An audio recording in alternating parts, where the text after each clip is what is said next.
പരിശുദ്ധ പരമദിവ്യകാരുണ്യത്തിന് നേരവും ആരാധനയും സ്തുതിയും പുകഴ്ചയും ഉണ്ടായിരിക്കട്ടെ. പരിശുദ്ധ പരമദിവ്യകാരുണ്യത്തിന് നേരവും ആരാധനയും സ്തുതിയും പുകഴ്ചയും ഉണ്ടായിരിക്കട്ടെ. പരിശുദ്ധ പരമദിവ്യകാരുണ്യത്തിന് നേരവും ആരാധനയും സ്തുതിയും പുകഴ്ചയും ഉണ്ടായിരിക്കട്ടെ. എൻ്റെ പ്രിയപ്പെട്ടവരെ,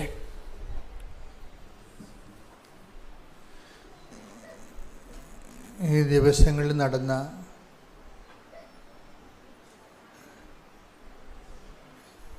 വലിയ വലിയ ഉടമ്പടി സാക്ഷ്യങ്ങൾക്കെല്ലാം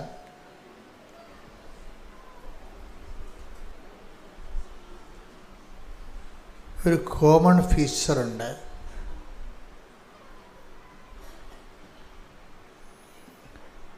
കോമൺ ഫീച്ചർ എന്ന് പറയുന്നത് പൊതുവായ ഒരു സ്വഭാവം, ലക്ഷണം.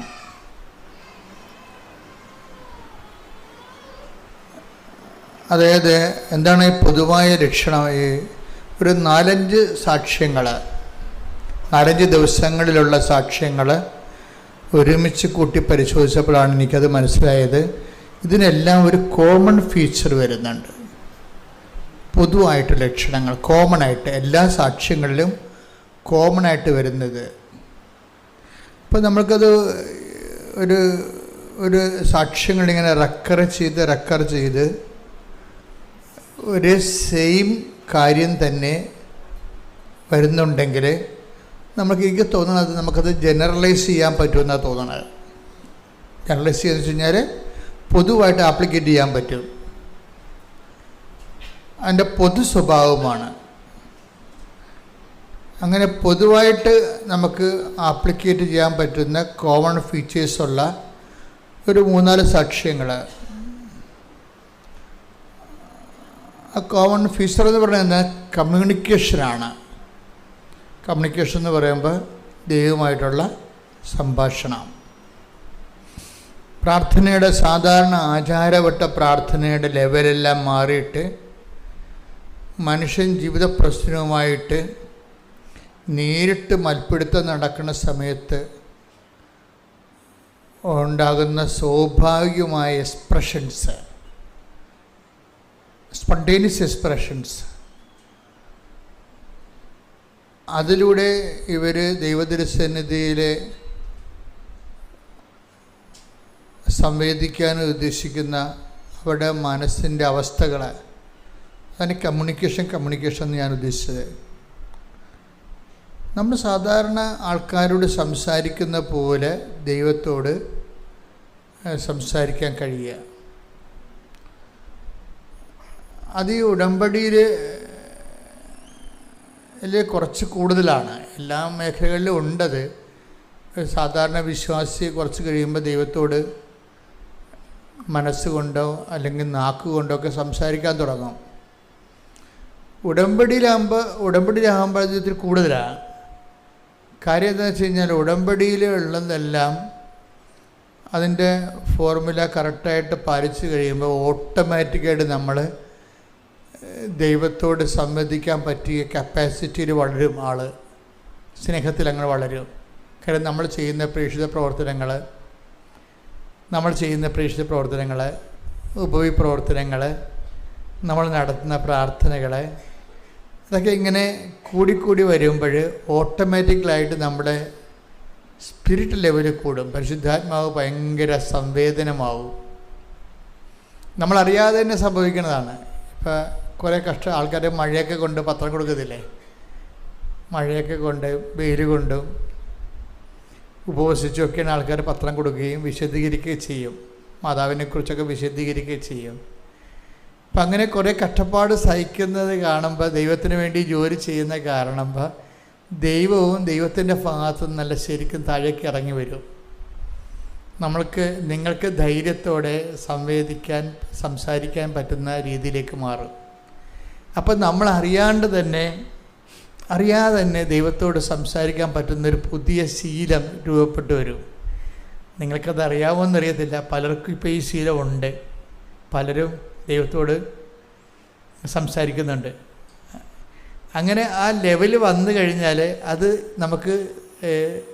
നമ്മൾ സംസാരിക്കാൻ വേണ്ടി സംസാരിക്കണമല്ല, ഈ കുറേ നാളിങ്ങനെ സുവിശേഷ വേലയൊക്കെ ചെയ്ത് വന്നപ്പോഴും ദൈവത്തിന് വേണ്ടി വിഭവ പ്രവർത്തനങ്ങളൊക്കെ ചെയ്തു വന്നപ്പോഴും വചനം പാലിച്ച് ജീവിച്ചപ്പോഴേ അവൻ പറയുടെ പോലെ തന്നെ ചെയ്തുകൊണ്ട് ജീവിച്ചു വന്നപ്പോൾ ഓട്ടോമാറ്റിക്കായിട്ട് നമ്മുടെ മനസ്സിൽ രൂപപ്പെട്ട് വന്നതാണ് ഈ സംഭാഷണ ശൈലി.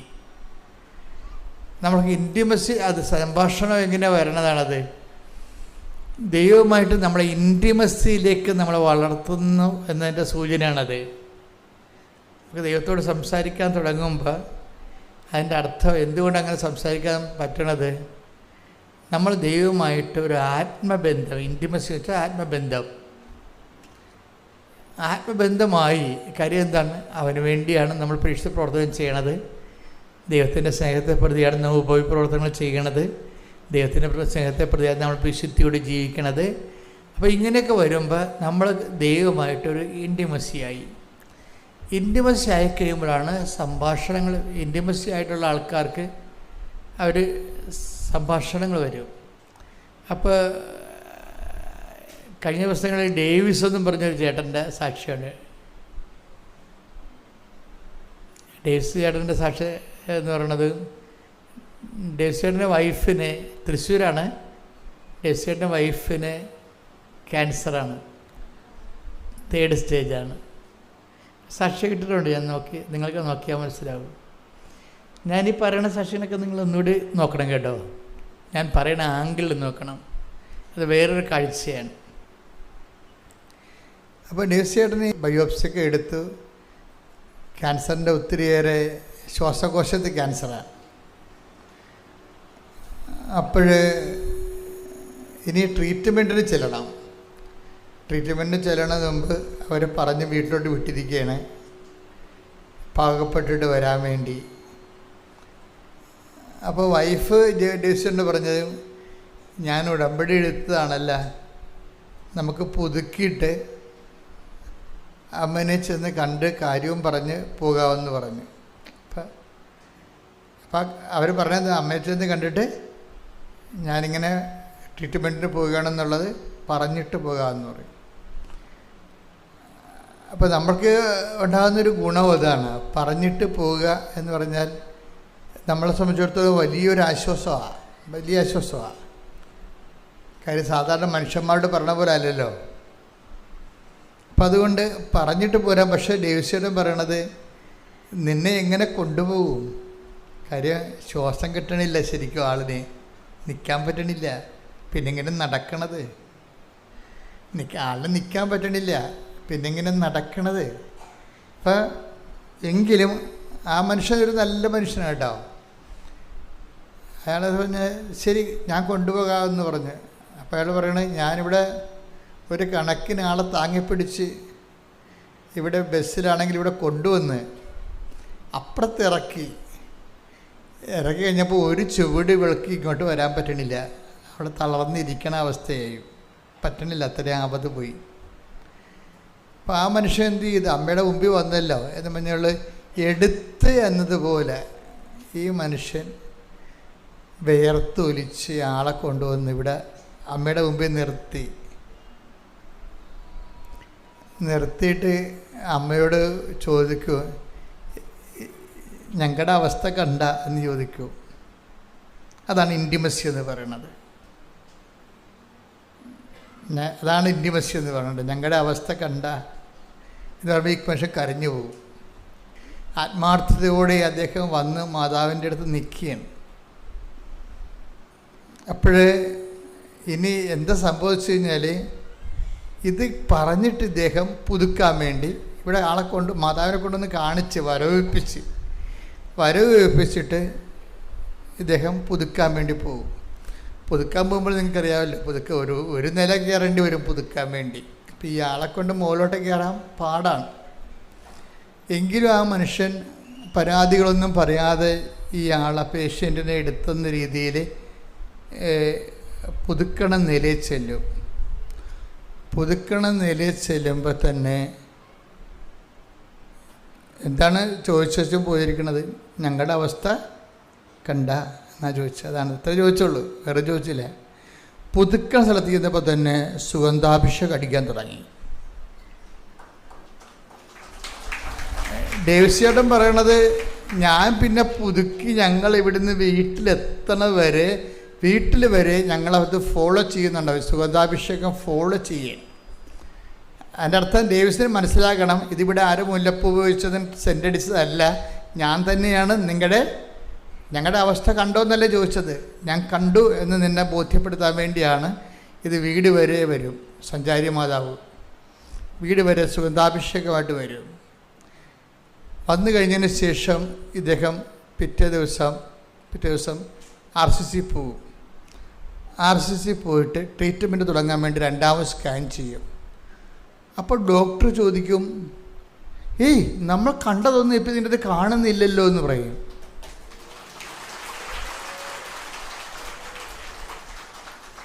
അപ്പോൾ ഡേവിസ്യറിനോട് അവർ ചോദിക്കുക, നിങ്ങൾ എന്ത് ചെയ്തു? ഞങ്ങൾ കൃപാസന അമ്മയെ കാണാൻ പോയി, അതാണ് സംഭവം. ഞങ്ങളുടെ അവസ്ഥ കണ്ടോന്ന് ചോദിച്ചില്ലേ, അത്രേ ഉള്ളൂ. ഓപ്പറേഷനില്ല, മരുന്നില്ല, അമ്മയെ ഒന്ന് കണ്ടതാണ്. ആ ഇൻറ്റിമസിയാണ് സംഭവം. നമ്മളെപ്പോഴും ശ്രദ്ധിക്കണം, എവിടെയാണ് നമ്മൾ വരണത്, എന്താണെന്നുള്ളത് ഇതുപോലെ നേരിട്ട് പറയാൻ കഴിയണം. കമ്മ്യൂണിക്കേഷൻ ലെവൽ ഡെവലപ്പ് ചെയ്ത് വരണം. കമ്മ്യൂണിക്കേഷൻ ലെവൽ പ്രാർത്ഥിച്ച്, കർത്താവായ ദൈവമേ, ഞങ്ങളുടെ ഉടമ്പടി ജീവിതം ദൈവത്തിന് ബോധ്യമാകാൻ വേണ്ടി മാത്രം ഞങ്ങളെ വിശ്വാസത്തിലും ദൈവസ്നേഹത്തിലും വളർത്തണമേ. ഞങ്ങളെ വിശ്വാസത്തിലും ദൈവസ്നേഹത്തിലും വളർത്തണമേ. ശ്രദ്ധിക്കട്ടെ. ഹല്ലേലൂയ, ഹല്ലേലൂയ, ഹല്ലേലൂയ, ആരാധന, ആരാധന. Hallelujah, hallelujah. യേശുവേ, ഞങ്ങളുടെ വിശ്വാസം വർദ്ധിപ്പിക്കണമേ, ദൈവസ്നേഹം വർദ്ധിപ്പിക്കണമേ.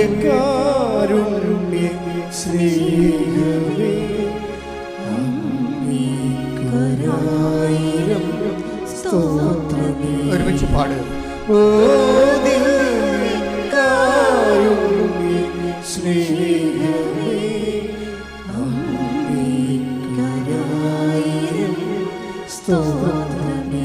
പരിശുദ്ധ പരമദിവ്യകാരുണ്യത്തിന് നേരവും ആരാധനയും സ്തുതിയും പുകഴ്ചയും ഉണ്ടായിരിക്കട്ടെ. പരിശുദ്ധ പരമദിവ്യകാരുണ്യത്തിന് നേരവും ആരാധനയും സ്തുതിയും പുകഴ്ചയും ദിവ്യകാരുണ്യ സ്നേഹമേ,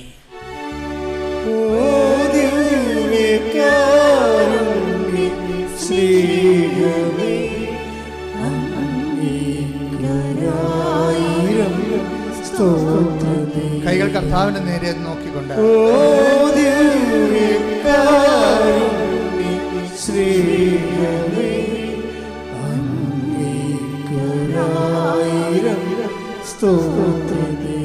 പരിശുദ്ധ പരമദിവ്യകാരുണ്യത്തിന് ആരാധനയും സ്തുതിയും പുകഴ്ചയും ഉണ്ടായിരിക്കട്ടെ. പരിശുദ്ധ പരമദിവ്യകാരുണ്യത്തിന് ആരാധനയും സ്തുതിയും പുകഴ്ചയും ദിവ്യകാരുണ്യ സ്നേഹമേ,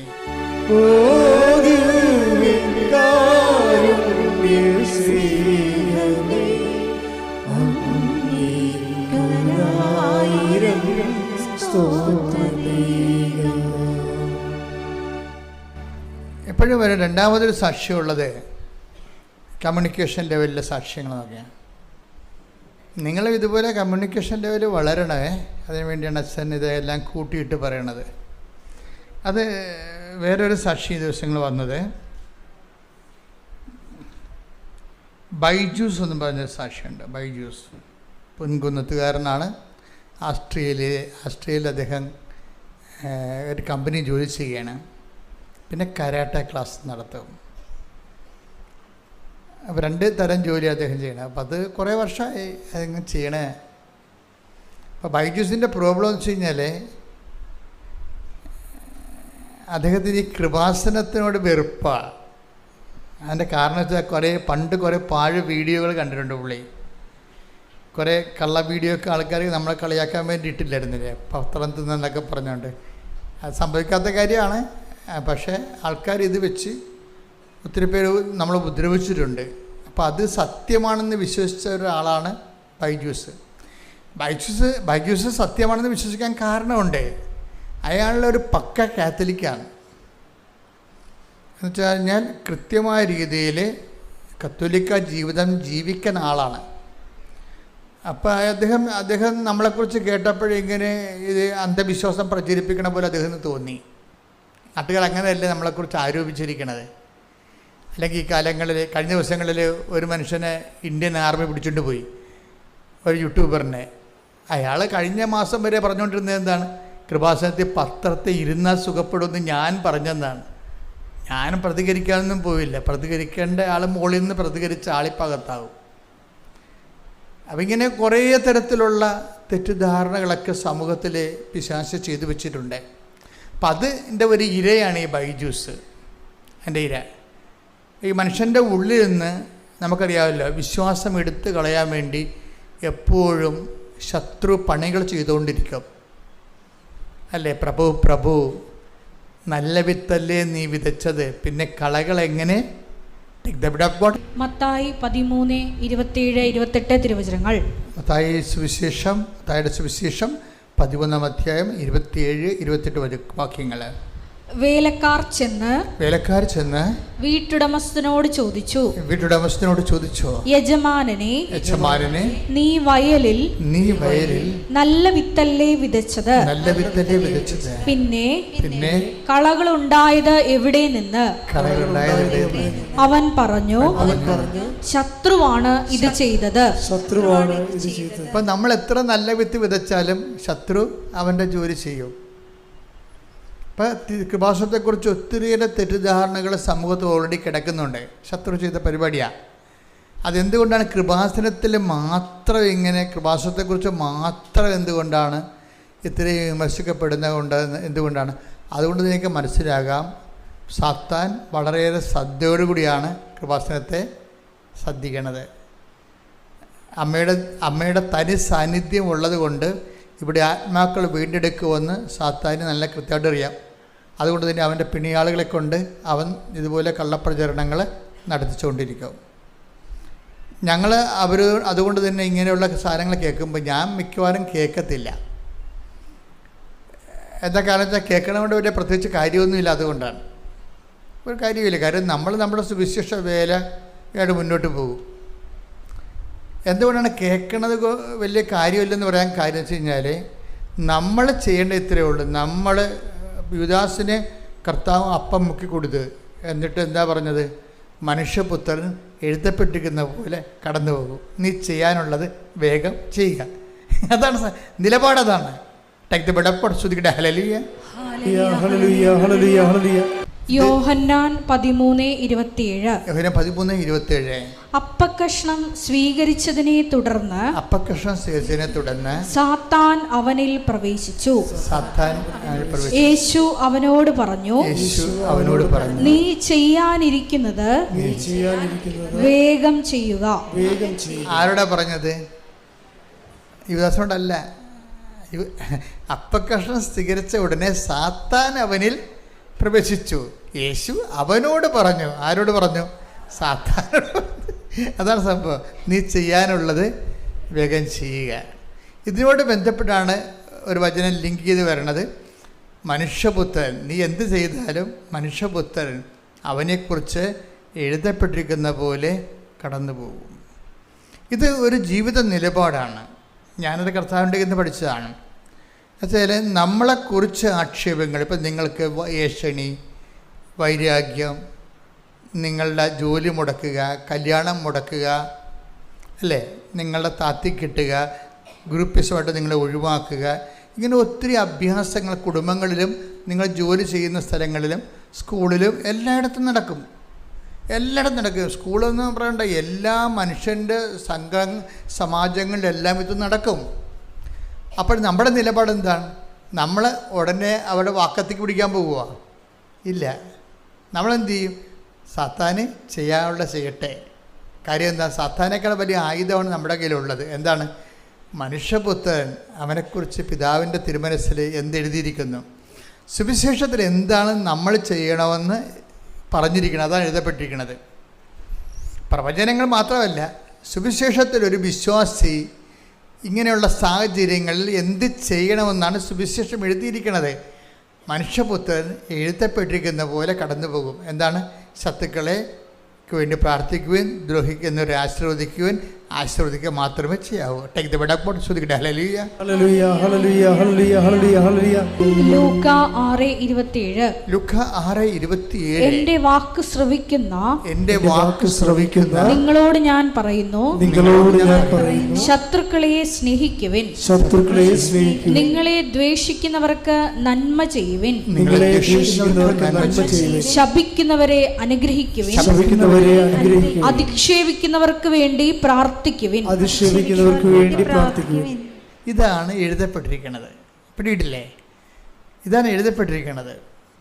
ഇപ്പോൾ ഒരു വ്യക്തി പ്രതിരോധത്തിൽ വരികയും മറ്റുള്ളവർ നമ്മളെ സൈലൈൻ ചെയ്യുകയും ഒഴിവാക്കുകയും നമ്മൾ വട്ടം ചവിട്ടുകയും നമ്മുടെ വളർച്ച മുരടിപ്പിക്കുകയും നമ്മളെക്കുറിച്ച് ദൂഷണങ്ങളെല്ലാം പറഞ്ഞ് പരത്തുകയും ചെയ്യുമ്പോൾ നമുക്ക് പറയാനുള്ളത് എന്താണ്? നിങ്ങൾ ചെയ്യാനുള്ളത് വേഗം ചെയ്യുക. കാര്യം നിന്നിൽ സാത്താൻ പ്രവശിച്ചുകൊണ്ടാണ് നീ ഇത് ചെയ്യണത്. അപ്പം നമ്മളെന്താ ചെയ്യേണ്ടത്? മനുഷ്യപുത്രൻ എഴുതപ്പെട്ടിരിക്കുന്നത് ഇങ്ങനെയുള്ള സിറ്റുവേഷനിൽ നമ്മൾ എന്ത് ചെയ്യണമെന്നാണ് വചനത്തിൽ എഴുതിയിരിക്കുന്നത്. അതാണ് സംഭവം. അല്ല, യേശുക്രിസ്തുവിനെക്കുറിച്ച് പറഞ്ഞ പ്രവചനങ്ങളെക്കാൾ ഉപരി ഇങ്ങനെയുള്ള സിറ്റുവേഷൻസ് വരുമ്പോൾ ഇങ്ങനെയുള്ള സാഹചര്യത്തിൽ എന്താണ് ചെയ്യണമെന്നാണ് അവൻ പറയണ പോലെ ചെയ്യുകയല്ല ഉടമ്പടി, അല്ലേ? അവൻ പറയണ പോലെ ചെയ്യുന്നതാണല്ല, ചെയ്തോളാമെന്നാണല്ലോ നമ്മൾ ഉടമ്പടി പറയണത്. അപ്പോൾ ഇങ്ങനെയുള്ള സാഹചര്യം വരുമ്പോൾ ചിലപ്പോൾ നാത്തൂനാകാം, ചിലപ്പോൾ ഹെഡ് മാസ്റ്ററാകാം, ചിലപ്പോൾ യൂണിയൻകാരാകാം, ചിലപ്പോൾ അയൽവാസികളാകാം. ഇങ്ങനെ ഉടമ്പടി ജീവിതത്തിന് ഒത്തിരിയേറെ ആൻറ്റിവൈറസുകളുണ്ടാവും. ഇപ്പം നമ്മളും അവരെപ്പോലെ ഒരു വൈറസായിരിക്കുന്ന സമയത്ത് നമുക്കത് പ്രശ്നമല്ല. നമ്മളൊരു വിശുദ്ധിയിലേക്കും കർത്താവിൻ്റെ സുവിശേഷ വിഹിതമായ ജീവിതത്തിലോട്ട് വരുമ്പോഴായിരിക്കും ഈ സംഭവങ്ങളെല്ലാം പത്തി വിടർത്തി വരണത്. അപ്പോൾ നിങ്ങളെന്ത് ചെയ്യണം? ഇത് മൗനമായിട്ട് നിന്നുകൊണ്ട് ഇതിനെ നീ ചെയ്യാനുള്ളത് വേഗം ചെയ്തോളാൻ പറഞ്ഞു. നമ്മളെന്ത് ചെയ്യും? മനുഷ്യപുത്രൻ എഴുതപ്പെട്ടിരിക്കുന്നവർ ഈ വിഷയത്തിൽ ഞാൻ എന്ത് നിലപാടെടുക്കണമെന്നാണ് എൻ്റെ കർത്താവ്. ഇപ്പം കഴിഞ്ഞ ദിവസങ്ങളിലേ ഇവിടെ ഒരു സാക്ഷ്യം വന്ന് സാക്ഷ്യമൊക്കെ എഴുതി വാങ്ങിച്ച് അത് പറയിപ്പിക്കണ ഒരു സിറ്റുവേഷൻ ആയപ്പോൾ ഇവിടെ സാക്ഷ്യത്തെ പറയിപ്പിക്കുന്നവർ അതിനകത്ത് ഇടപെട്ട് പറഞ്ഞു, ചേച്ചി അത് 20 വർഷമായിട്ട് മക്കളില്ല, അവർക്ക് 20 വർഷമായിട്ട് അവർക്ക് മക്കളില്ല. അതാണ് വിഷയം. ഉടമ്പടി എടുത്തപ്പോൾ ഉടനെ മക്കളെ കിട്ടി. അപ്പോൾ നല്ല സാക്ഷ്യമല്ലേ അത്? പക്ഷെ ഇവിടെ പറയിപ്പിച്ചില്ല. അതെന്താ പറയിപ്പിക്കഴിഞ്ഞത്? അത് അവരോട് ചോദിച്ചു, നിങ്ങളിത് IVF എടുത്തിട്ടാണ് ഇത് നടന്നതെന്ന് ചോദിച്ച്. അവർ പറഞ്ഞ് ഞങ്ങൾ IUI എടുത്താണെന്ന് പറഞ്ഞ്. അത് സഭാ പഠനങ്ങൾക്ക് വിരുദ്ധമല്ലേ? അതാണ് സംഭവം. സാക്ഷ്യം പറയിപ്പിക്കത്തില്ല. നമ്മളെ സംബന്ധിച്ചിടത്തോളം ഒരു സിറ്റുവേഷൻ ഉണ്ടാകുമ്പോൾ ആദ്യം വചനത്തിൽ എന്ത് പറയണമെന്ന് നോക്കും.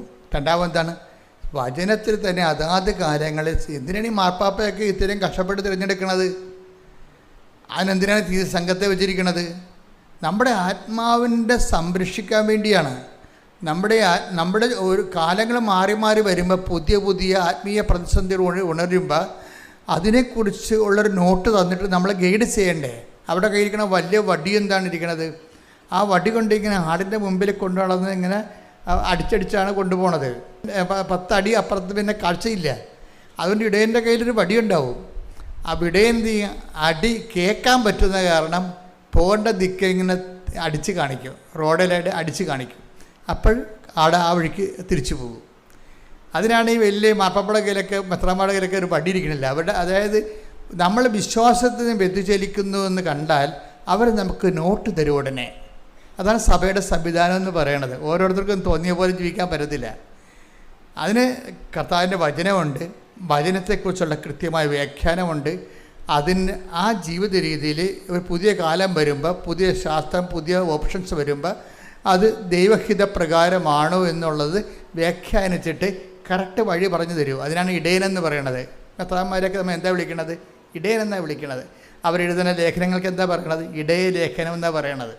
അപ്പോൾ നമ്മളെപ്പോഴും നമ്മൾ ശ്രദ്ധിക്കേണ്ട ഒരു കാര്യം എന്ന് വെച്ച് കഴിഞ്ഞാൽ ഈ സഭ ചെയ്തുകൊണ്ടിരിക്കുന്ന കാര്യങ്ങൾ ഇപ്പോൾ നമുക്കൊരു സംശയം വന്നാൽ നമ്മൾ വന്ന് ചോദിക്കും, ഇതെങ്ങനെയാണ് കാര്യം. നമ്മളിവിടെ ഈ കുറച്ച് നാളല്ലേ ജീവിക്കത്തുള്ളൂ. എത്ര കാലം ജീവിക്കും? മാക്സിമം എന്നാൽ 70 കൊല്ലം ജീവിക്കും. 70 കൊല്ലം കഴിഞ്ഞുള്ള ജീവിതം. ഇപ്പോൾ മാർപ്പാപ്പയാണെന്ന് മെത്താന്മാരൊക്കെ 75 വർഷം, അച്ഛന്മാരൊക്കെ ഇപ്പോൾ ഞാൻ ഉൾപ്പെടെയുള്ളവർ 75 വയസ്സ് റിട്ടയർ ചെയ്യാൻ പറഞ്ഞിരിക്കും. പിന്നെ ബുദ്ധി ബോധമൊന്നും ഉണ്ടാകത്തില്ലെന്ന് നമുക്കറിയാം. 75 വയസ്സ് കഴിഞ്ഞാൽ തന്നെ റിസൈൻ ചെയ്തിട്ട് പ്രീസ്റ്റ് പോലെ പോയിരിക്കാൻ പറയും. അവിടെ ഉള്ള തന്നെ കഞ്ഞിയും കുടിച്ച് ചാപ്റ്റർ ക്ലോസ് ചെയ്യോടെ. അത്ര ടൈമുള്ളത് നമുക്ക്. അത് കഴിഞ്ഞാൽ പിന്നെ നമുക്ക് ബുദ്ധി ഉണ്ടാകത്തില്ല, ഓർമ്മ ഉണ്ടാകത്തില്ല, വല്ലതുമൊക്കെ വിളിച്ച് പറയും. അപ്പോൾ സഭ ഈ വിഷയത്തിലെല്ലാം വളരെ കരുതലുള്ള ആണ്. ജനങ്ങളെക്കുറിച്ച് അവരുടെ വിശ്വാസ ജീവിതത്തെക്കുറിച്ച് കരുതലാണ്. ജനങ്ങൾക്കും അതുപോലുള്ള ഒരു കരുതൽ വേണം. എന്താ കരുതൽ വേണ്ടത്? അതായത് നമ്മൾ ചെയ്യുന്ന കാര്യങ്ങൾ അവൻ പറഞ്ഞ പോലെ തന്നെയാണോ? മനസ്സിലായി? അതാണ് നമ്മുടെ ജീവിതം എന്ന് പറഞ്ഞാൽ നിങ്ങൾ ഉടമ്പടി എടുത്താലും എടുത്തില്ലെങ്കിലും ഓപ്ഷൻ ഉടമ്പടിയേ ഉള്ളേ. മനസ്സിലായില്ലേ? ഉടമ്പടി എടുത്താലും എടുത്തില്ലെങ്കിലും നമ്മുടെ തിരഞ്ഞെടുപ്പ് എന്താണ്? ജീവിത ഉടമ്പടിയാണ്. ദൈവത്തോട് പറഞ്ഞിരിക്കുന്ന പോലെ തന്നെ ദൈവം നമ്മോട് പറഞ്ഞിരിക്കുന്ന പോലെ തന്നെ ചെയ്യുകയാണ് ജീവിതം. അങ്ങനെയുള്ളവരെന്താണ് ഉദ്ദേശിക്കുന്നത്? അവരിവിടെ ഉള്ള വിജയമോ അത് തന്നെ ഇവിടെയുള്ള മൽപ്പിടുത്തമോ അതിൻ്റെ അകത്തുള്ള ജയമോ ഒന്നും അല്ല ഉദ്ദേശിക്കുന്നത്. എന്താണ്? നിത്യതയാണ് ഉദ്ദേശിക്കുന്നത്. അതാണ് ഉടമ്പടിയുടെ യഥാർത്ഥ ഉടമ്പടിയിൽ നമുക്ക് വരുന്നൊരു ഗുണമെന്ന് പറയുന്നത്. നിത്യത എപ്പോഴും ഇപ്പം ഞാൻ എന്തുകൊണ്ടാണ് ഇവിടെ നിൽക്കണത്? എന്തുകൊണ്ടാണ് നമുക്ക് ഉടമ്പടി കിട്ടിയത്? മാതാവിൻ്റെ പ്രത്യക്ഷീകരണം സംഭവിച്ചതുകൊണ്ടല്ലേ ഉടമ്പടി കിട്ടിയത്. ഉടമ്പടി കിട്ടിയത് നമുക്ക് മാതാവിൻ്റെ പ്രത്യക്ഷീകരണം 2004 സംഭവിച്ചതാണ്. അത് 10 കൊല്ലം അതിനെക്കുറിച്ച് യാതൊരു ടോക്കുമില്ല. 10ാമത്തെ കൊല്ലം ഞാൻ വാടിപ്പെട്ടി പോയപ്പോൾ പറഞ്ഞു, നീ അകത്ത് കയറണ്ട, ഇവിടെ നിന്നാൽ മതി എന്ന് പറഞ്ഞു. അഭ്യാസമൊന്നും വേണ്ട. കാര്യം എന്താണ്? നിൻ്റെ അടുത്ത് ഞാൻ നേരെയാണ് പ്രത്യക്ഷപ്പെട്ടത്. ഇവിടെ ഞാനൊരു നിഴൽ പോലെയാണ് പ്രത്യക്ഷപ്പെട്ടത്. അവരെന്ത് മനോഹരമായിട്ടാണ് ആ പ്രത്യക്ഷീകരണത്തെ അംഗീകരിച്ചിരിക്കുന്നത്. നീ ആരെയൊക്കെ പേടിച്ചത് പൂത്തിവെച്ചില്ലേ? നിൻ്റെ ആത്മകാര്യത്തിന് കടമാണെന്ന് പറഞ്ഞ്. അതാണ് എന്നെ കാത്തു കയറ്റാഞ്ഞത്. നീ മരിച്ചു ചെന്നാൽ നിനക്കിത് കടമാകുമെന്ന് പറഞ്ഞു. അപ്പോൾ ഞാൻ പിന്നെ രണ്ടും കലപ്പ് ഇവിടെ വന്നു വെച്ചാൽ എന്ത് ചെയ്യുന്നറിയോ? ഒരു തൂണെടുത്ത് വെച്ചിട്ട് ആദ്യം അമ്മ മാതാവ് പ്രത്യക്ഷപ്പെട്ട സ്ഥലത്ത് ലൂർദ് മാതാവിനെ പ്രതിഷ്ഠിച്ചു. അതാണ് ആ മാതാവ്. ആദ്യം പ്രതിഷ്ഠിച്ച മാതാവ് അവിടെ ഇരിക്കണത്. ഇവിടെ പുതുക്കുന്ന സ്ഥലത്തിരിക്കണില്ലേ? അതാ മാതാവാണ്. മാതാവിനെ പ്രതിഷ്ഠിച്ചിട്ട് ഒരു പ്രാർത്ഥനയും തുടങ്ങി. അമ്മയുടെ പ്രത്യക്ഷീകരണത്തിൻ്റെ ദശവത്സര പ്രാർത്ഥനയിൽ അമ്മ ആഗ്രഹിക്കുന്നൊരു കൃപാവര പദ്ധതി കൃപാസനത്തിലും ഞങ്ങളുടെ കുടുംബത്തിലും നിറവേറാൻ ഇടയാക്കണം.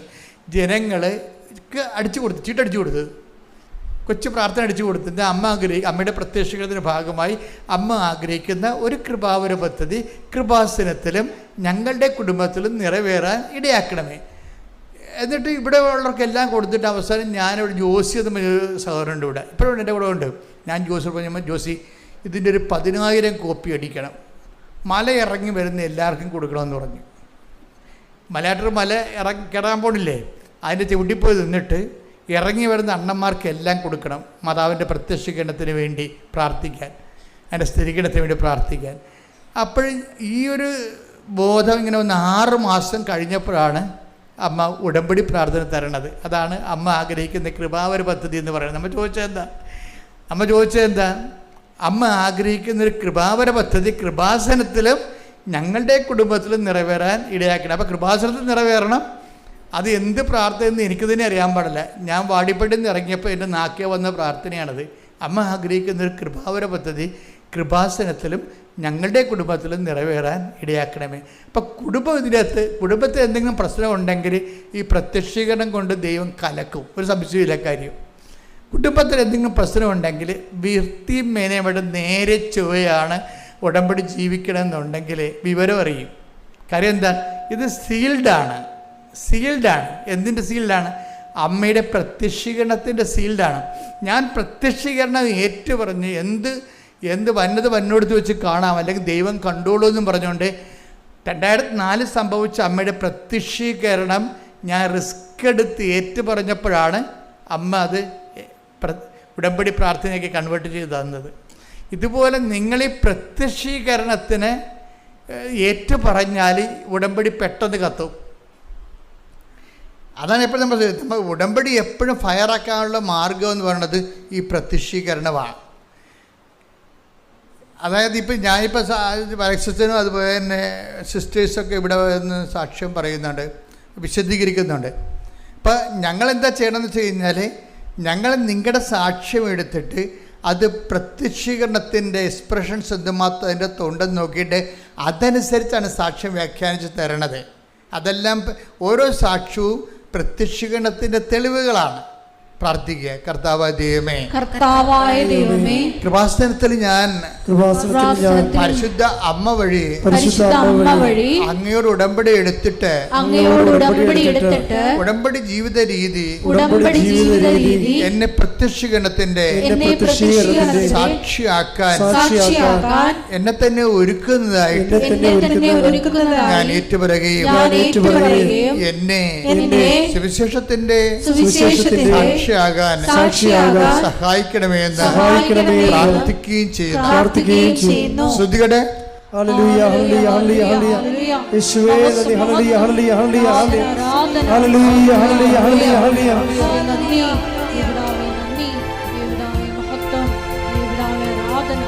വാഗ്ദാന പേടകമേ സ്വർഗീയ പൊന്മലരേ കൃപാസനത്തിൻ്റെ അമ്മേ പ്രസാദപരമാതാവേ വാഗ്ദാന പേടകമേ സ്വർഗീയ പൊന്മലരേ കൃപാസനത്തിൻ്റെ അമ്മേ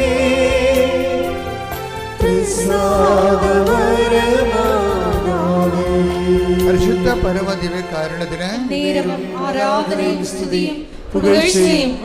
പരിശുദ്ധ പരമദിവ്യകാരുണ്യത്തിന്. അപ്പോൾ നമ്മൾ ഇനി ബൈജൂഷിലേക്ക് തിരിച്ചു വരികയാണ്. അപ്പം ഈ ബൈജൂഷിൻ്റെ പ്രോബ്ലം എന്താ വെച്ച് കഴിഞ്ഞാൽ, അദ്ദേഹത്തിന് ഇതുപോലെ സാത്താൻ വിതച്ച കുറേ കളകൾ വളർന്നിട്ട് കൃപാസനത്തോട് വെറുപ്പാണ്. അപ്പോൾ അങ്ങനെ ഇയാൾ ലീവിന് വീട്ടിൽ വരും, എല്ലാ ധ്യാനകേന്ദ്രങ്ങളിലും പോയി 20 വർഷവും അയാൾ ഓരോ ധ്യാനകേന്ദ്രത്തിൽ പോയി ധ്യാനം കൂടിയിട്ടുണ്ട്.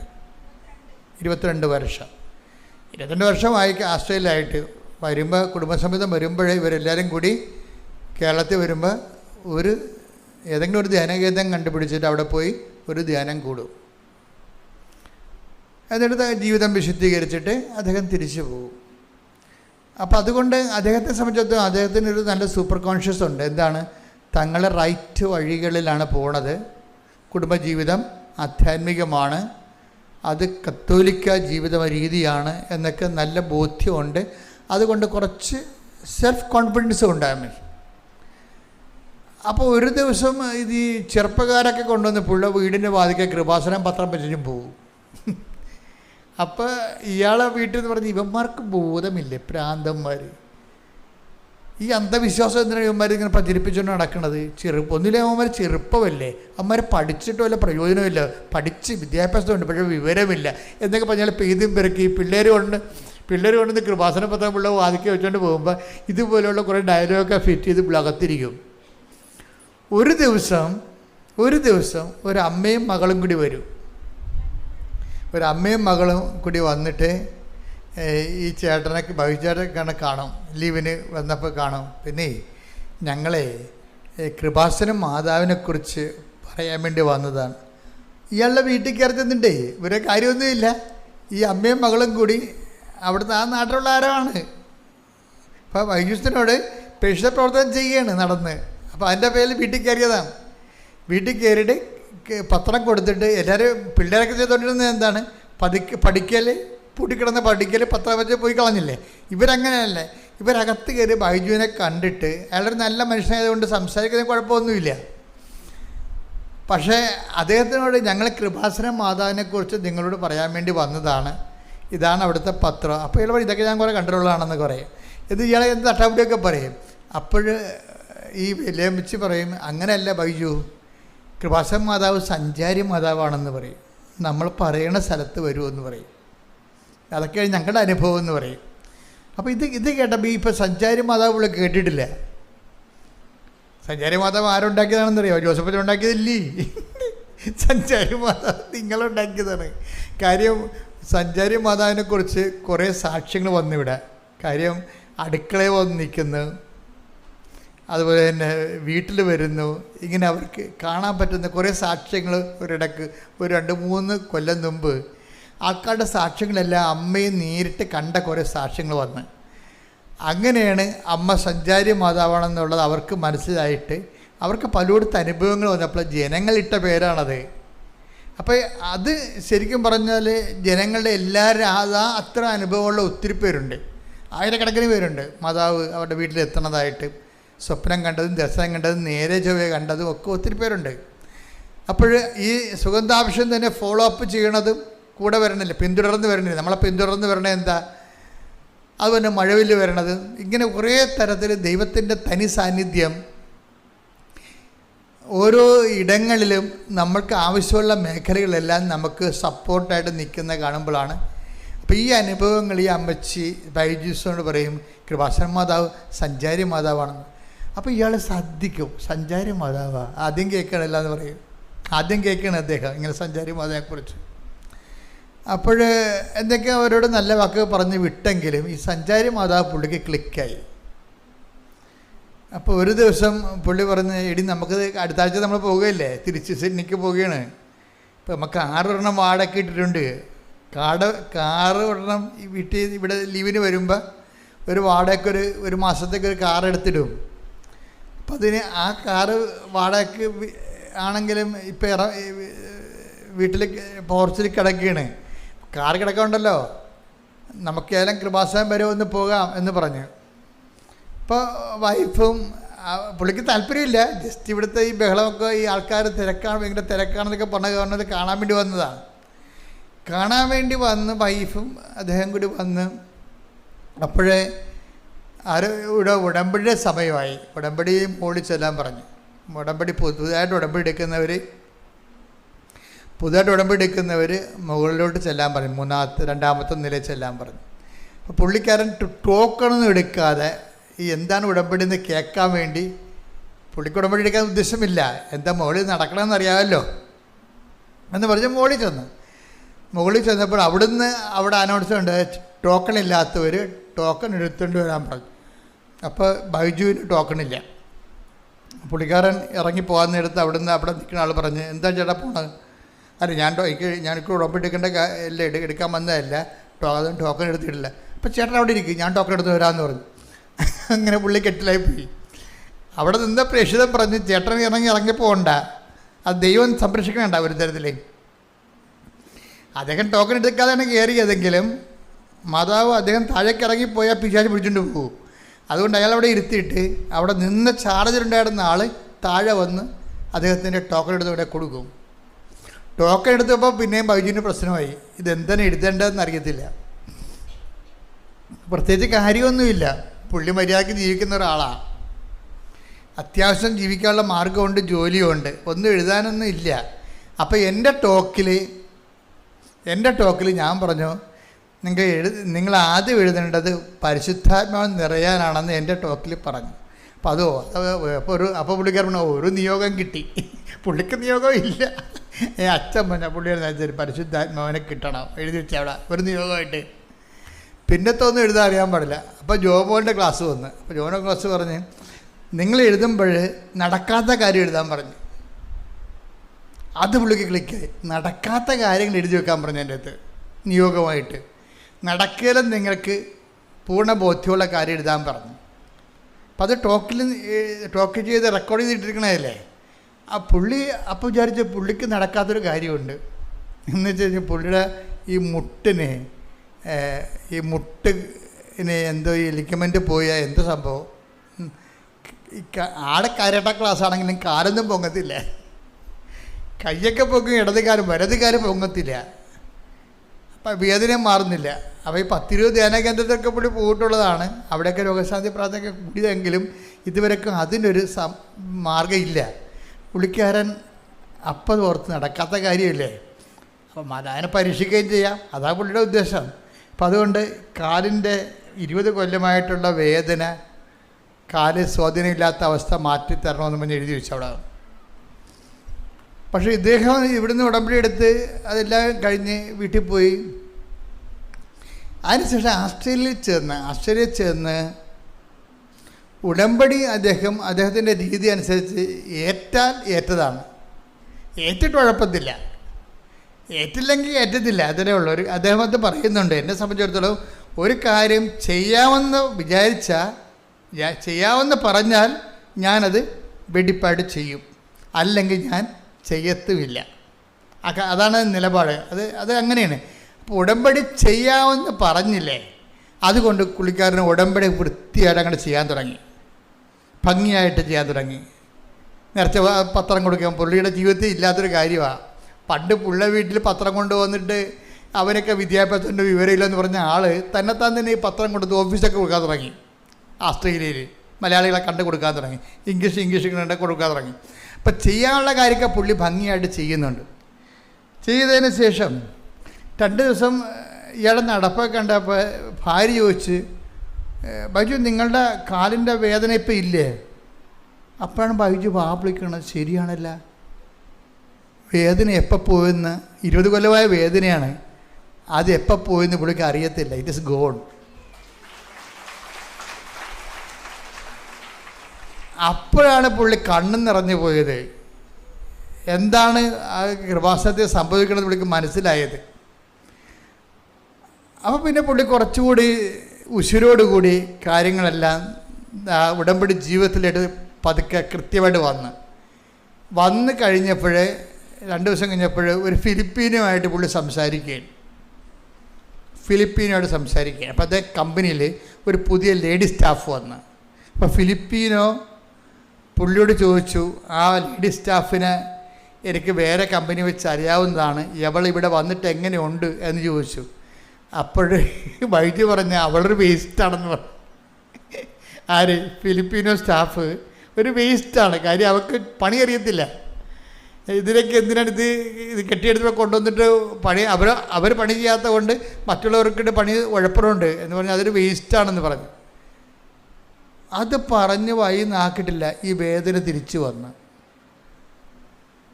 അതാണ് വിഷയം, വേദന തിരിച്ചു വന്നു. അപ്പോൾ ഉടനെ ബൈജു പറഞ്ഞു, മാതാവ് പറ്റിച്ചതായിരിക്കും, എനിക്ക് വേദന മാറിയെന്ന് അപ്പം തോന്നിയതേ ഉള്ളതായിരിക്കും, ആ വേദന ഒന്നും മാറിയിട്ടില്ല, അത് അവിടെ തന്നെ ഉണ്ട്, ഇപ്പോൾ അത് തിരിച്ചു വന്നല്ല എന്ന് പറഞ്ഞു. പക്ഷെ കുറച്ച് കഴിഞ്ഞ് വൈകുന്നേരമായപ്പോൾ പുള്ളിക്ക് തോന്നി, ഞാൻ ആ ലേഡി സ്റ്റാഫിനെ കുറ്റം പറഞ്ഞപ്പോൾ എൻ്റെ നെഞ്ചിനൊരു വേദന തോന്നിയല്ല, അത് വേണ്ടായിരുന്നു, ഒഴിവാക്കാമായിരുന്നല്ലേ എന്ന് പറഞ്ഞ് പുള്ളി വൈകുന്നേരമായപ്പോൾ പള്ളിയിൽ പോയി അച്ഛനെ കണ്ടിട്ട് പറഞ്ഞ് കുമ്പസാരിച്ച്. അതാണ് ഈ കുമ്പസാരത്തിൻ്റെ ഗുണം, അതാണ്. അപ്പം നമ്മളെപ്പോഴും ശ്രദ്ധിക്കണം, ഇവിടുന്ന് എന്തെങ്കിലും പറഞ്ഞൊക്കെ തരുന്നുണ്ടെങ്കിൽ കൃത്യമല്ലാത്ത ഒരു കാര്യം സഭ പഠിപ്പിക്കത്തില്ല, കൃത്യമല്ലാത്ത ഒരു കാര്യം സഭ ഉപദേശിക്കത്തുമില്ല. സഭയ്ക്ക് ഇങ്ങനെ കരയിൽ നിന്നുള്ള പ്രസംഗമൊന്നും ഇല്ലെങ്കിലും പറയണ കാര്യങ്ങൾ വൃത്തിയും മെനയും കൃത്യമായിരിക്കും. ഒത്തിരി കാലം സഭ പ്രാർത്ഥിച്ച് എല്ലാ മേഖലകളിലും ഡിസ്കസ് ചെയ്ത് അതിൻ്റെ സ്പെഷ്യലിസ്റ്റും എല്ലാ കാര്യവും നോക്കിയിട്ട് അതിൻ്റെ കാനോണിസ്റ്റുകൾ, അതിൻ്റെ തിയോളജിയൻസ് എല്ലാം പഠിച്ചതിന് ശേഷമേ സഭ ഒരു കാര്യം പറയത്തുള്ളൂ.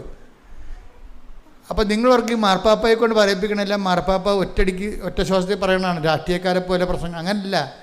അതെല്ലാം ആ സബ്ജക്റ്റ് വൈസ് അതിന് ശാസ്ത്രജ്ഞന്മാരെ വിളിച്ചിരുത്തി പഠിക്കേണ്ടതാണെങ്കിൽ ശാസ്ത്രജ്ഞന്മാരെ വിളിച്ചിരുത്തി പഠിക്കും. ആ വിഷയങ്ങളെക്കുറിച്ച് അതിൻ്റെ സഭയുടെ നിലപാട് എന്താണെന്ന് നോക്കിയിട്ട് ആ തിരുസംഘത്തിൽ നിന്ന് കൊടുക്കുന്ന നോട്ടാണ് മാർപ്പാപ്പ പറയണത്. ആ മാർപ്പാപ്പ പറയുന്നത് കൊണ്ട് തന്നെ വിശ്വാസസംബന്ധമായ കാര്യവും ധാർമ്മികമായ കാര്യങ്ങളും കറക്റ്റായിരിക്കും. കാര്യം അത് ഇരിക്കുന്ന ചെയർ കർത്താവ് അഴിക്കാനും ബന്ധിക്കാനും അധികാരം കൊടുത്ത ചെയർ ഇരുന്നുകൊണ്ടാണ് സഭ കാലഘട്ടത്തെ നയിക്കണത്. അപ്പോൾ അതേസമയം തന്നെ ഇവിടെ എന്താ സംഭവിച്ചു, ഇവർക്ക് മനസ്സിലായി ആ ലേഡി സ്റ്റാഫിന് അവൾക്ക് ചിലപ്പോൾ കഴിവ് കുറവായിരിക്കും, പക്ഷെ അവൾ ആക്ഷേപിക്കേണ്ട കാര്യമില്ലായിരുന്നു.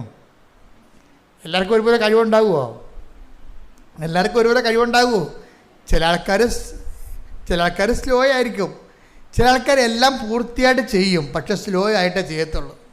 ചില ആൾക്കാരെല്ലാം സ്പീഡായിട്ട് ചെയ്യും, പക്ഷേ വൃത്തിമനയില്ലാതെ ചെയ്യത്തുള്ളൂ. അത് മനസ്സിലായില്ലേ? ഇപ്പോൾ പാത്രം കഴുകണ കാര്യം തന്നെ ചില ആൾക്കാർ പുറപ്പെടാമെന്ന് കഴുകും, പക്ഷേ നമുക്ക് മടുത്ത് നോക്കുമ്പോൾ മുട്ടയുടെ മണം ഉണ്ടാവും. പക്ഷെ ചില ആൾക്കാർ സമയമെടുത്തേ കഴുകത്തുള്ളൂ, സമയം പോവും, പക്ഷേ വൃത്തിയായിരിക്കും. അപ്പോൾ ഓരോരുത്തരും ഓരോ നേച്ചറാണ്. അപ്പം അതുകൊണ്ട് നമുക്കങ്ങനെ കയറി എല്ലാവരും അങ്ങനെ അടച്ചാക്ഷേപിക്കാൻ അനുവാദം തന്നിട്ടില്ല. ദൈവത്തിൻ്റെ സൃഷ്ടിയാണല്ലോ അതും. അപ്പോൾ അവരെ ആക്ഷേപിക്കുമ്പോൾ ദൈവത്തിനെ ആക്ഷേപിക്കണം പോലെ തിരിച്ചല്ലേ വരത്തുള്ളൂ ഈ സംഭവം. അതാണ് വിഷയമേ. ഇപ്പം നമ്മൾ ആരാ ഇപ്പം പൊട്ടനാണ്, നീ പൊട്ടനാണെന്നങ്ങനെ പറഞ്ഞിട്ട് എന്ത് ചെയ്യും നീ? അപ്പം നീ എങ്ങനെ ബുദ്ധിയുള്ള ആളായി? ദൈവം സൃഷ്ടിച്ചപ്പോൾ ആയതല്ലേ. അവനോട് പൊട്ടനാണ് നീ എന്ന് പറഞ്ഞിട്ട് വല്ല കാര്യമുണ്ടോ? അപ്പം നീ ബുദ്ധിയുള്ള ആളെന്നല്ലേ പറയണത്. നിന്നെ ബുദ്ധിയുള്ള ആളായിട്ട് സൃഷ്ടിച്ചതും അവനെ പൊട്ടനായിട്ട് സൃഷ്ടിച്ചതും ആളൊന്നും തന്നെയല്ലേ. പണി നമ്മൾ മറ്റുള്ളവരെ ആക്ഷേപിക്കുമ്പോൾ കൊള്ളണത് ദൈവത്തിന് കിട്ടാണ്. അതാണ് എൻ്റെ അത് വിഷയം വരണത്. അപ്പം അതുകൊണ്ട് തന്നെ വളരെ പാകതയോടുകൂടി മാത്രമേ ദൈവത്തെ അറിഞ്ഞവർ സംസാരിക്കരുത്. അറിയാത്തവർക്ക് എന്തും സംസാരിക്കാം, അവർ കുഴപ്പമില്ല. അവർക്ക് പിന്നെ ഇവിടെ കിടന്നുള്ള ജീവിതമല്ലേ ഉള്ളൂ. അത് കഴിയുമ്പോൾ ചാപ്റ്റർ ക്ലോസ് ചെയ്യത്തില്ലേ. ഇവിടെ ചാപ്റ്റർ ക്ലോസ് ചെയ്യാത്ത ആൾക്കാർ ഇവിടെ സൂക്ഷിച്ച് കൈകാര്യം ചെയ്യേണ്ടത്. അതുകൊണ്ട് ഇവൻ്റെ വിശുദ്ധി നഷ്ടപ്പെട്ട മറ്റുള്ള ആക്ഷേപിച്ച് ഇവൻ്റെ വിശുദ്ധി പോയി കഴിഞ്ഞപ്പോൾ ഇവൻ്റെ പ്രൊട്ടക്ഷൻ പോയി. ആ വേദന തിരിച്ചു വന്നു കഴിഞ്ഞപ്പോൾ ഉടനെ രാത്രി പോയി കുമ്പസാരിച്ച് ആശീർവാദം മേടിച്ചു, പാപക്ഷമം മേടിച്ചു. കർത്താവിൻ്റെ പാപക്ഷമമില്ല. വൈദികൻ അവിടെ ആരാണ്? കർത്താവിൻ്റെ ഒരു ആളായ്മയായിട്ടിരിക്കുകയല്ലേ. ഞങ്ങളൊക്കെ ഒരു മാധ്യമമല്ലേ, കർത്താവിൻ്റെ ഒരു മീഡിയമാണ്. കർത്താവാണ് അതിലൂടെ പ്രവർത്തിക്കുന്ന സഭയെ. അപ്പം ആ അധികാരത്തിലാണ് ഇവൻ്റെ പാപം മോചിച്ച് കിട്ടി. അവനെന്താ വേണ്ടത്? പശ്ചാത്താപം വേണം. അതിനെന്താ ചെയ്യേണ്ടത്? ഇനി ഇങ്ങനെ ആവർത്തിക്കത്തില്ലെന്ന് പറയണം. അതാണ് പ്രശ്നം. ചില കുമ്പസാരക്കാർ ചിലത് ഒക്കാത്തതിൻ്റെ കാരണം എന്തറിയാമോ? പശ്ചാത്താപം ഇല്ല. ഇനി ഇങ്ങനെ ആവർത്തിക്കവില്ലേ നിങ്ങൾക്കറിയത്തില്ല. ഇപ്പോൾ തൽക്കാലം മുട്ടുശാന്തിക്ക് വേണ്ടി അഭ്യാസം കാണിക്കുന്നതാണ്. അതല്ല, ചില ആൾക്കാർക്ക് ഒരു 1-1.5 കുമ്പസാരമായിരിക്കും. സങ്കടമുണ്ട്, അത് തെറ്റാണെന്ന് മനസ്സിലായി, ഇനി ഞാനത് ആവർത്തിക്കത്തില്ലെന്ന് കുമ്പസാര കൂടെ വെച്ച് അവൻ സ്വന്തമായിട്ട് ദൈവത്തോട് പറയും. അതിന് വൈദികൻ അവന് ഉപദേശവും ആശീർവാദം കൊടുക്കും. അവൻ ഓക്കെയാവും. അവൻ്റെ രോഗവും കർത്താവ് ഏറ്റെടുക്കും. ഇവൻ കുമ്പസാരിച്ച് ആശീർവാദം മേടിച്ചപ്പോൾ തന്നെ ആ തിരിച്ചു വന്ന വേദന പിന്നെ അപ്രത്യക്ഷമായി. പിന്നെ പറയുകയാണ്, ഇപ്പം 2 കൊല്ലമായി ഇപ്പം ഇന്ന് വരെ ആ വേദന തിരിച്ചു വന്നിട്ടില്ല.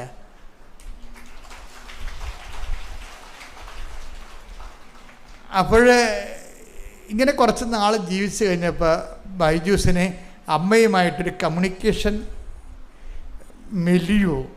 ഒരു കമ്മ്യൂണിക്കേഷൻ സംസർഗ മേഖല രൂപപ്പെട്ട് വന്നു. ഇവർ തമ്മിൽ സംസാരിക്കുന്ന രീതിയിലായി. അപ്പോൾ അമ്മയോട് പറഞ്ഞു, അമ്മേ എനിക്ക് ട്രാൻസ്ഫറാണ്, ഞാൻ പുതിയ സ്ഥലത്തേക്ക് പോവുകയാണ്. പക്ഷെ അവിടെ എനിക്ക് കരാട്ട ക്ലാസ്സൊക്കെ നടത്തി വല്ല 10 പൈസ ഭക്ഷണം കഴിക്കാൻ കിട്ടണമെങ്കിൽ കുറേ നാളെടുക്കും. എന്നെ ആർക്കും അറിയത്തില്ല. അപ്പോൾ അതുകൊണ്ട് എനിക്ക് അവിടെ ഒരു ജോലി തിരപ്പെടുത്തി തരണം, വാടകയൊക്കെ അടക്കണം, കുഞ്ഞുങ്ങളെ പഠിപ്പിക്കണം. അപ്പം ഇങ്ങനെയുള്ള കാര്യങ്ങൾ നേരെ പറയണം. മനസ്സിലായ? ഇതിനെ കമ്മ്യൂണിക്കേഷൻ എന്ന് പറയണത്. അപ്പം നമ്മൾ ചട്ടപ്പടി പ്രാർത്ഥനയുടെ കൂടെ തന്നെ ഈ വൈബായിട്ടുള്ള കമ്മ്യൂണിക്കേഷൻസ് കണ്ടിന്യൂ ചെയ്യും. അപ്പോഴെന്ത് പിറ്റേ ദിവസം അപ്പം അത് അങ്ങനെ വന്നു കഴിഞ്ഞാൽ അമ്മ അത് ആ വിഷയം അപ്പം തന്നെ വരവ് ചെയ്തിട്ട് പറഞ്ഞ് എന്താ ചെയ്തിരിക്കണമെന്ന് അറിയാമോ? ഇവ സ്ഥലം മാറിപ്പോണ വേറെ ഒരു സ്റ്റേറ്റിലാണ്. ഇപ്പം കേരളക്കാരൻ തമിഴ്നാട്ടിൽ പോണ പോലെ അത്രയുമാണ് വേറെ സ്റ്റേറ്റിലാണ് പോണത്. അമ്മ എന്ത് ചെയ്ത് ഈ കമ്പനിയുടെ ഒരു ബ്രാഞ്ച് അവിടെ തുടങ്ങിച്ച്. ഇവൻ പോലും അറിഞ്ഞിട്ടില്ല. എന്നിട്ട് അപ്പോൾ ഇവൻ അറിഞ്ഞു കഴിഞ്ഞപ്പോൾ ഇവൻ്റെ HR പറഞ്ഞ്, എടാ ഈ കമ്പനിയുടെ ബ്രാഞ്ച് നീ പുതിയ സ്ഥലത്ത് പുതിയ സ്റ്റേറ്റിൽ തുടങ്ങുന്നുണ്ട്, നീ ഇവിടുത്തെ മാനേജറിനോട് ചോദിച്ച ഒരു കത്ത് വാങ്ങിച്ചാൽ നിനക്ക് ഈ ജോലി അവിടെ കിട്ടുമെന്ന് പറഞ്ഞു. അതുപോലെ തന്നെ അമ്മയോട് പറഞ്ഞ പോലെ തന്നെ ആ ജോലി ആ സ്റ്റേറ്റിൽ ഇവൻ ഇവിടെ ചെയ്തിരുന്ന ജോലി അവിടെ കിട്ടി. അപ്പോൾ അവിടെ സെറ്റായിപ്പോയി. 2 കൊല്ലം വർക്ക് ചെയ്ത കമ്പനിയിൽ. പക്ഷെ കമ്പനി വലിയ മെച്ചമുണ്ടായില്ല. പുതിയ കമ്പനി അവിടെ ക്ലച്ച് പിടിക്കാൻ കുറേ താമസിച്ച്. അപ്പോൾ അത് ഭാവിയും അതിൻ്റെ മാർക്കറ്റിംഗ് സർവേ ഒക്കെ നോക്കിയിട്ട് ഭാവിയിലും അത് ക്ലച്ച് പിടിക്കുന്ന ലക്ഷണമില്ല. അപ്പോൾ അതിൻ്റെ ടോട്ടലായിട്ടുള്ള കമ്പനിയുടെ MD അവരുടെ സമ്മേളനത്തിൽ ഈ പുതിയ കമ്പനി പൂട്ടാൻ തീരുമാനിച്ചു. അത് ഇവനറിഞ്ഞില്ല, പൂട്ടാൻ പോണ കാര്യം അറിഞ്ഞില്ല. ആ കമ്പനി ഇവൻ കിട്ടിയ ജോലി 2 കൊല്ലം കഴിഞ്ഞപ്പോഴാണ് പോകാം. അപ്പോൾ അപ്പോഴും പക്ഷേ അമ്മയോട് പറയണ്ട, അമ്മേ ഈ കമ്പനിയുടെ ശമ്പളം പഴയ കമ്പനിയുടെ ശമ്പളം കിട്ടണില്ല, അതുകൊണ്ട് എനിക്ക് വേറൊരു കമ്പനിയിൽ ഒരു ജോലി തരണം. അല്ലാതെ എനിക്കിങ്ങനെ കുഞ്ഞുങ്ങളെ പോറ്റി പോകാൻ പറ്റുന്നില്ല, കരാട്ട ക്ലാസ്സിന് അധികം പിള്ളേരൊന്നും വരണില്ല എന്നൊക്കെ ഇവരിങ്ങനെ അങ്ങോട്ടും ഇങ്ങോട്ടും കാര്യങ്ങൾ സംസാരിക്കുന്ന കമ്മ്യൂണിക്കേഷൻ ലെവൽ ഭയങ്കര രസമാണ്. നമ്മളെ ഉടമ്പടിയിലുള്ള എല്ലാവരും, നിങ്ങൾ ഉടമ്പടി ജീവിതമാണെങ്കിൽ നിങ്ങൾക്ക് ഇതുപോലെ അമിക്കബിളായിട്ട് ദൈവത്തോട് സംസാരിക്കാൻ പറ്റും. കാര്യം ഇപ്പം തന്നെ ആ ഫിലിപ്പിനോനെ ആക്ഷേപിച്ചു എന്ന് കണ്ടപ്പോൾ തന്നെ ഇവൻ റെക്ടിഫൈ ചെയ്തില്ലേ, അല്ലേ? അത് തെറ്റി പോയി ക്ഷമ ചോദിച്ചിട്ട് റെക്ടിഫൈ ചെയ്തു. അപ്പോൾ തന്നെ ദൈവമായിട്ടുള്ള ആ പാലം ബ്രേക്ക് ചെയ്യണില്ല. അതാണ് വിഷയം. അപ്പം നിങ്ങൾ എപ്പോഴും നമ്മൾ ശ്രദ്ധിക്കേണ്ടത്, എല്ലാവരും പെരുമാറുന്ന പോലെ ഒന്നും നമുക്ക് പെരുമാറാൻ പറ്റത്തില്ല. നമ്മൾ ഉടമ്പടിയിലാകുമ്പോൾ നമ്മുടെ മെയിൻ വിഷയം എന്താണ്? ദൈവമാണ്. ഈ ബൈജൂസിൻ്റെ സാക്ഷ്യം സ്കാൻ ചെയ്യുമ്പോൾ എനിക്ക് മനസ്സിലായ ഒരു സത്യം, ബൈജൂസ് ഇടയ്ക്കൊക്കെ പറയും, പിന്നെ ജോലിയല്ല കേട്ടാ പ്രശ്നം, എനിക്ക് ദൈവമാണ് പ്രശ്നമെന്ന് അമ്മയോട് പറയും. എനിക്ക് കുർബാന മുടക്കുന്ന ഒരു കണ്ടീഷൻസ് വരരുത്. എൻ്റെ ഷിഫ്റ്റ് അറേഞ്ച് ചെയ്യുമ്പോൾ എൻ്റെ കുർബാന ഉറപ്പ് വരുത്തിയിട്ട് നീ ഷിഫ്റ്റ് അറേഞ്ച് ചെയ്യുക. ആരോട് പറയണം? HR-നോട് പറഞ്ഞതല്ല, മാതാവിനോട് പറയണതാണ്, അമ്മയോട് പറയണതാണ്. വേറെ എനിക്ക് എൻ്റെ ജോലി നീ അറേഞ്ച് ചെയ്യുമ്പോൾ എൻ്റെ കുർബാന മിസ്സാകാൻ എനിക്ക് പറ്റത്തില്ല, മിസ്സായിട്ടൊരു ജീവിതം വേണ്ട. അപ്പം അതുകൊണ്ട് എൻ്റെ ജോലി ചെയ്യുമ്പോൾ എനിക്ക് ഡെയിലി കുർബാനയ്ക്ക് പോകാനുള്ളത് നീ അറേഞ്ച് ചെയ്യണം. അപ്പോൾ അതനുസരിച്ച് അമ്മ ഇവൻ്റെ ലൈഫ് ഷിഫ്റ്റാക്കി ഇങ്ങനെ റീഅറേഞ്ച് ചെയ്യുമ്പോൾ കുർബാനയ്ക്ക് പോകാനുള്ള സമയം ബ്ലാങ്കായിട്ട് ഇട്ടാണ് ഷിഫ്റ്റ് ചെയ്യണത്. അപ്പോൾ ഇതെല്ലാം HR-നോട് പറഞ്ഞു ഉണ്ടാക്കിയതല്ല, HR-നോടും പറഞ്ഞിട്ടുണ്ട് വിഷയം, പക്ഷേ അമ്മയോടാണ് ആദ്യം പറയണ ഈ വിഷയം. അപ്പോൾ ഇതിങ്ങനെ ഓരോ കാര്യങ്ങളും നമ്മുടെ ജീവിതത്തിൽ വരണത്, നമ്മൾ വൃത്തിമേനയുമായിട്ട് ഉടമ്പടി ജീവിതം ജീവിക്കുമ്പോൾ നമുക്ക് കമ്മ്യൂണിക്കേഷൻ കപ്പാസിറ്റി കിട്ടും. ഉടമ്പടിയിൽ ഏറ്റവും വലുത് ഈ കമ്മ്യൂണിക്കേഷൻ കപ്പാസിറ്റിയാണെന്ന് തോന്നണത്. നമുക്ക് ധൈര്യമായിട്ട് നമ്മുടെ അവസ്ഥകൾ, ഇപ്പോൾ ഡേവിസ് ചേട്ടൻ പറഞ്ഞത് എന്താണ്, അമ്മേ ഞാൻ ഈ കുരിശ് ചുമന്നുകൊണ്ടാണ് വരണത്, അമ്മ ഞങ്ങളെ കാണുന്നില്ലേ എന്ന്, അമ്മ ഞങ്ങളുടെ അവസ്ഥ കാണുന്നില്ലേ എന്നാണ് ചോദിക്കണത്. അപ്പോൾ അതിന് എമർജൻസി ആയിട്ട് മറുപടിയാണ് എന്താണ്, സുഗന്ധാഭിഷേകം വെച്ചാൽ ഞാൻ കാണുന്നുണ്ട്, കൂടെയുണ്ട്, ധൈര്യമായിട്ട് മുന്നോട്ട് പോകാൻ പറയുന്നത് ഉടനെ മെസ്സേജാണ്. അപ്പോൾ അതുകൊണ്ട് ഞാൻ വളരെ അതായത് ഈ എപ്പോഴും നമ്മൾ ശ്രദ്ധിക്കേണ്ട ഒരു കാര്യമേ. മർക്കോസ് 11:23. മർക്കോസ് 11:23. സത്യമായി ഞാൻ നിങ്ങളോട് പറയുന്നു. പറഞ്ഞേ, സത്യമായി ഞാൻ നിങ്ങളോട് പറയുന്നു, ആരെങ്കിലും ഈ മലയോട് ഇവിടെ നിന്ന് മാറി കടലിൽ ചെന്ന് വീഴുക എന്ന് പറയുകയും ഹൃദയത്തിൽ ശങ്കിക്കാതെ താൻ പറയുന്നത് സംഭവിക്കുമെന്ന് വിശ്വസിക്കുകയും ചെയ്താൽ അവനത് സാധിച്ചു കിട്ടും. ഇത് ഞാൻ സെമിനാരിൽ പഠിക്കണ കാലം മുതൽ കേൾക്കണതാണ്. അപ്പം ഞാൻ പറയും, ഇതൊന്നും നടക്കാൻ പോണില്ല, മലയൊക്കെ പോയി കടലിൽ വീഴാൻ പോകണം നമ്മൾ പറയുമ്പോൾ. പക്ഷേ എന്താ പ്രശ്നം എന്നറിയാമോ? എന്താ പറഞ്ഞിരിക്കണത്? കർത്താവ് പറഞ്ഞ ഒരു കാര്യം തെറ്റിപ്പോകത്തില്ല. മലയെന്ന് പറഞ്ഞാൽ എന്താണ്? എവറസ്റ്റ് കൊടുമുടിയും സംഖ്യപ്രദവും അല്ല, ജീവിത തടസ്സങ്ങളാണ്. ബൈജുവിന് എന്തുമാത്രം മലകളാണ് വരണമെന്ന് നോക്കിയേ. കരാട്ട ക്ലാസ്സിൽ പിള്ളേരില്ല, അതൊരു മലയല്ലേ. നിങ്ങൾക്ക് ഇത് വരുന്നില്ല, വിസ പുതുക്കി കിട്ടണില്ല, അതൊരു മലയല്ലേ. ജീവിത വഴികളുടെ ഒരു തടസ്സത്തിനല്ലേ മലയെന്ന് പറയണത്. ജീവിത വഴികളിലുള്ള തടസ്സം, അതിനാണ് ഈ മലയെന്ന് പറയണത്. അപ്പോൾ സുവിശേഷത്തിലെ അപ്പോൾ എന്താ പറയണത്?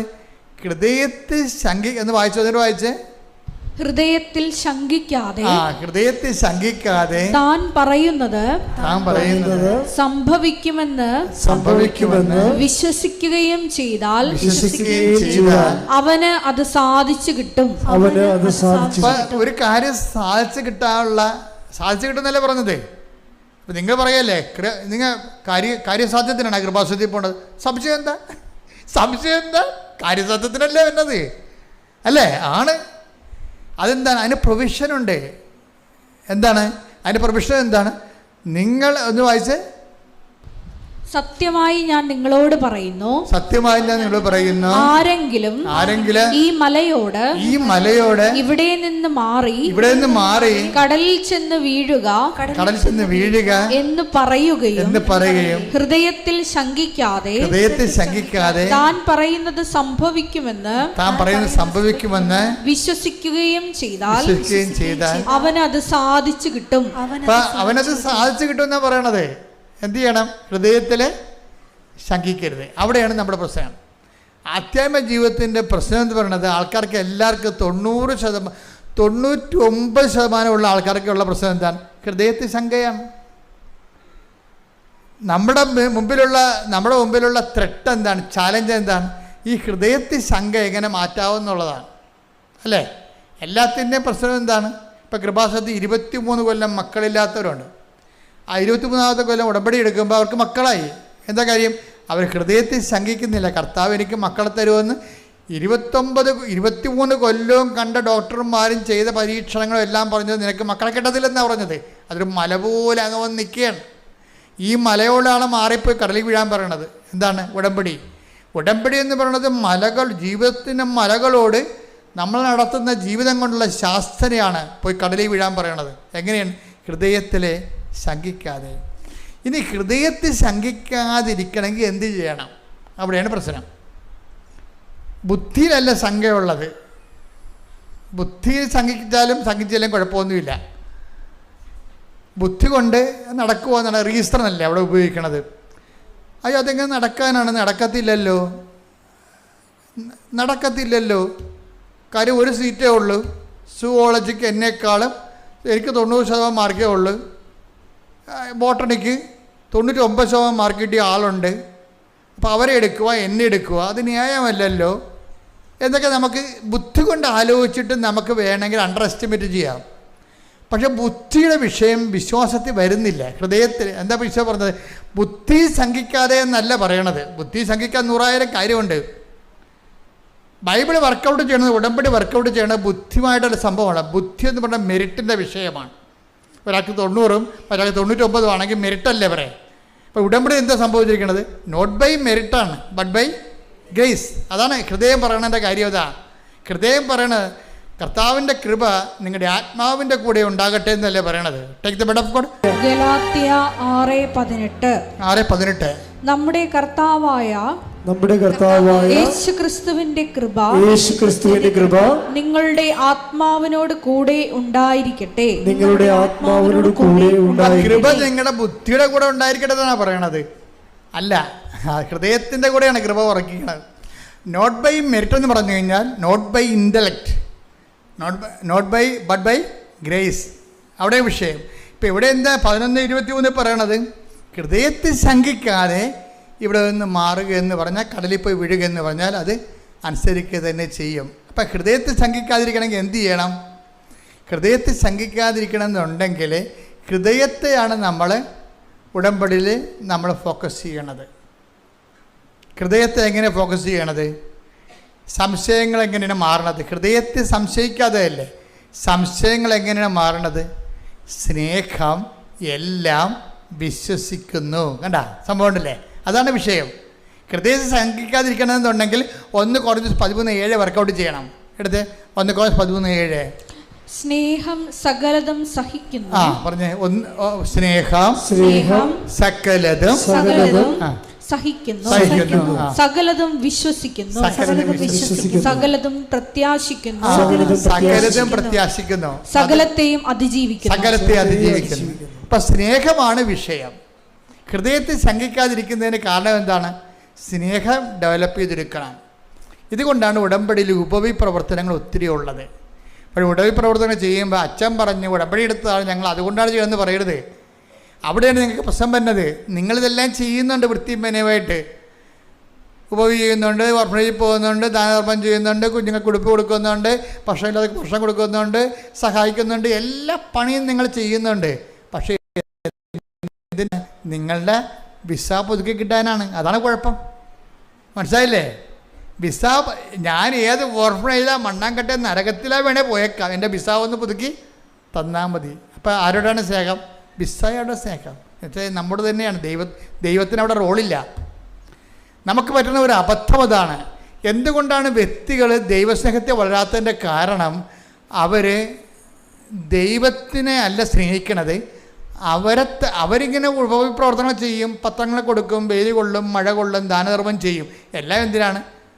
വിസ പുതുക്കി കിട്ടാനോ, മക്കളുണ്ടാകാനോ, കല്യാണം കെട്ടാനോ, വസ്തു വിൽക്കാനോ, ജപ്തി മാറാനോ ഒക്കെയാണ്. എൻ്റെ മക്കൾ ഇതൊക്കെ നടക്കട്ടെ, പക്ഷെ നിങ്ങൾ അതുമായിട്ട് കെട്ടിച്ചാടരുത്. നിങ്ങളെന്ത് ചെയ്യണം?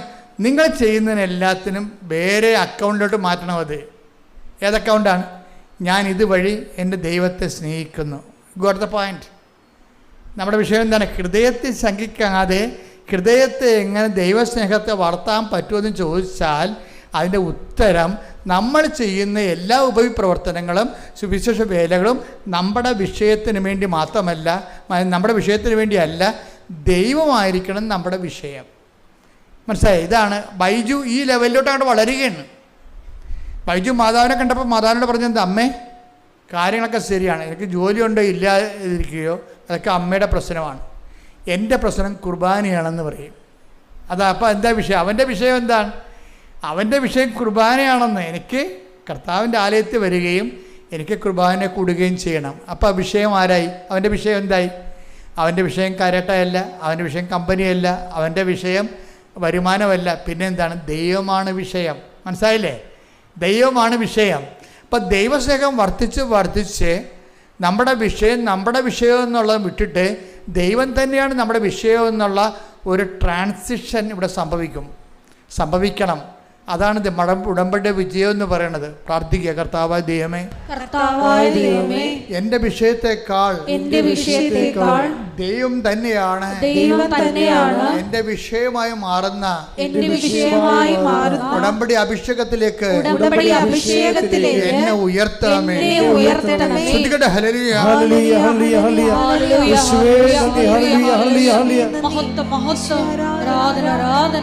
ദൈവപിതാവേ നന്ദി, ദൈവപിതാവേ മഹത്വം, ദൈവപിതാവേ ആരാധന.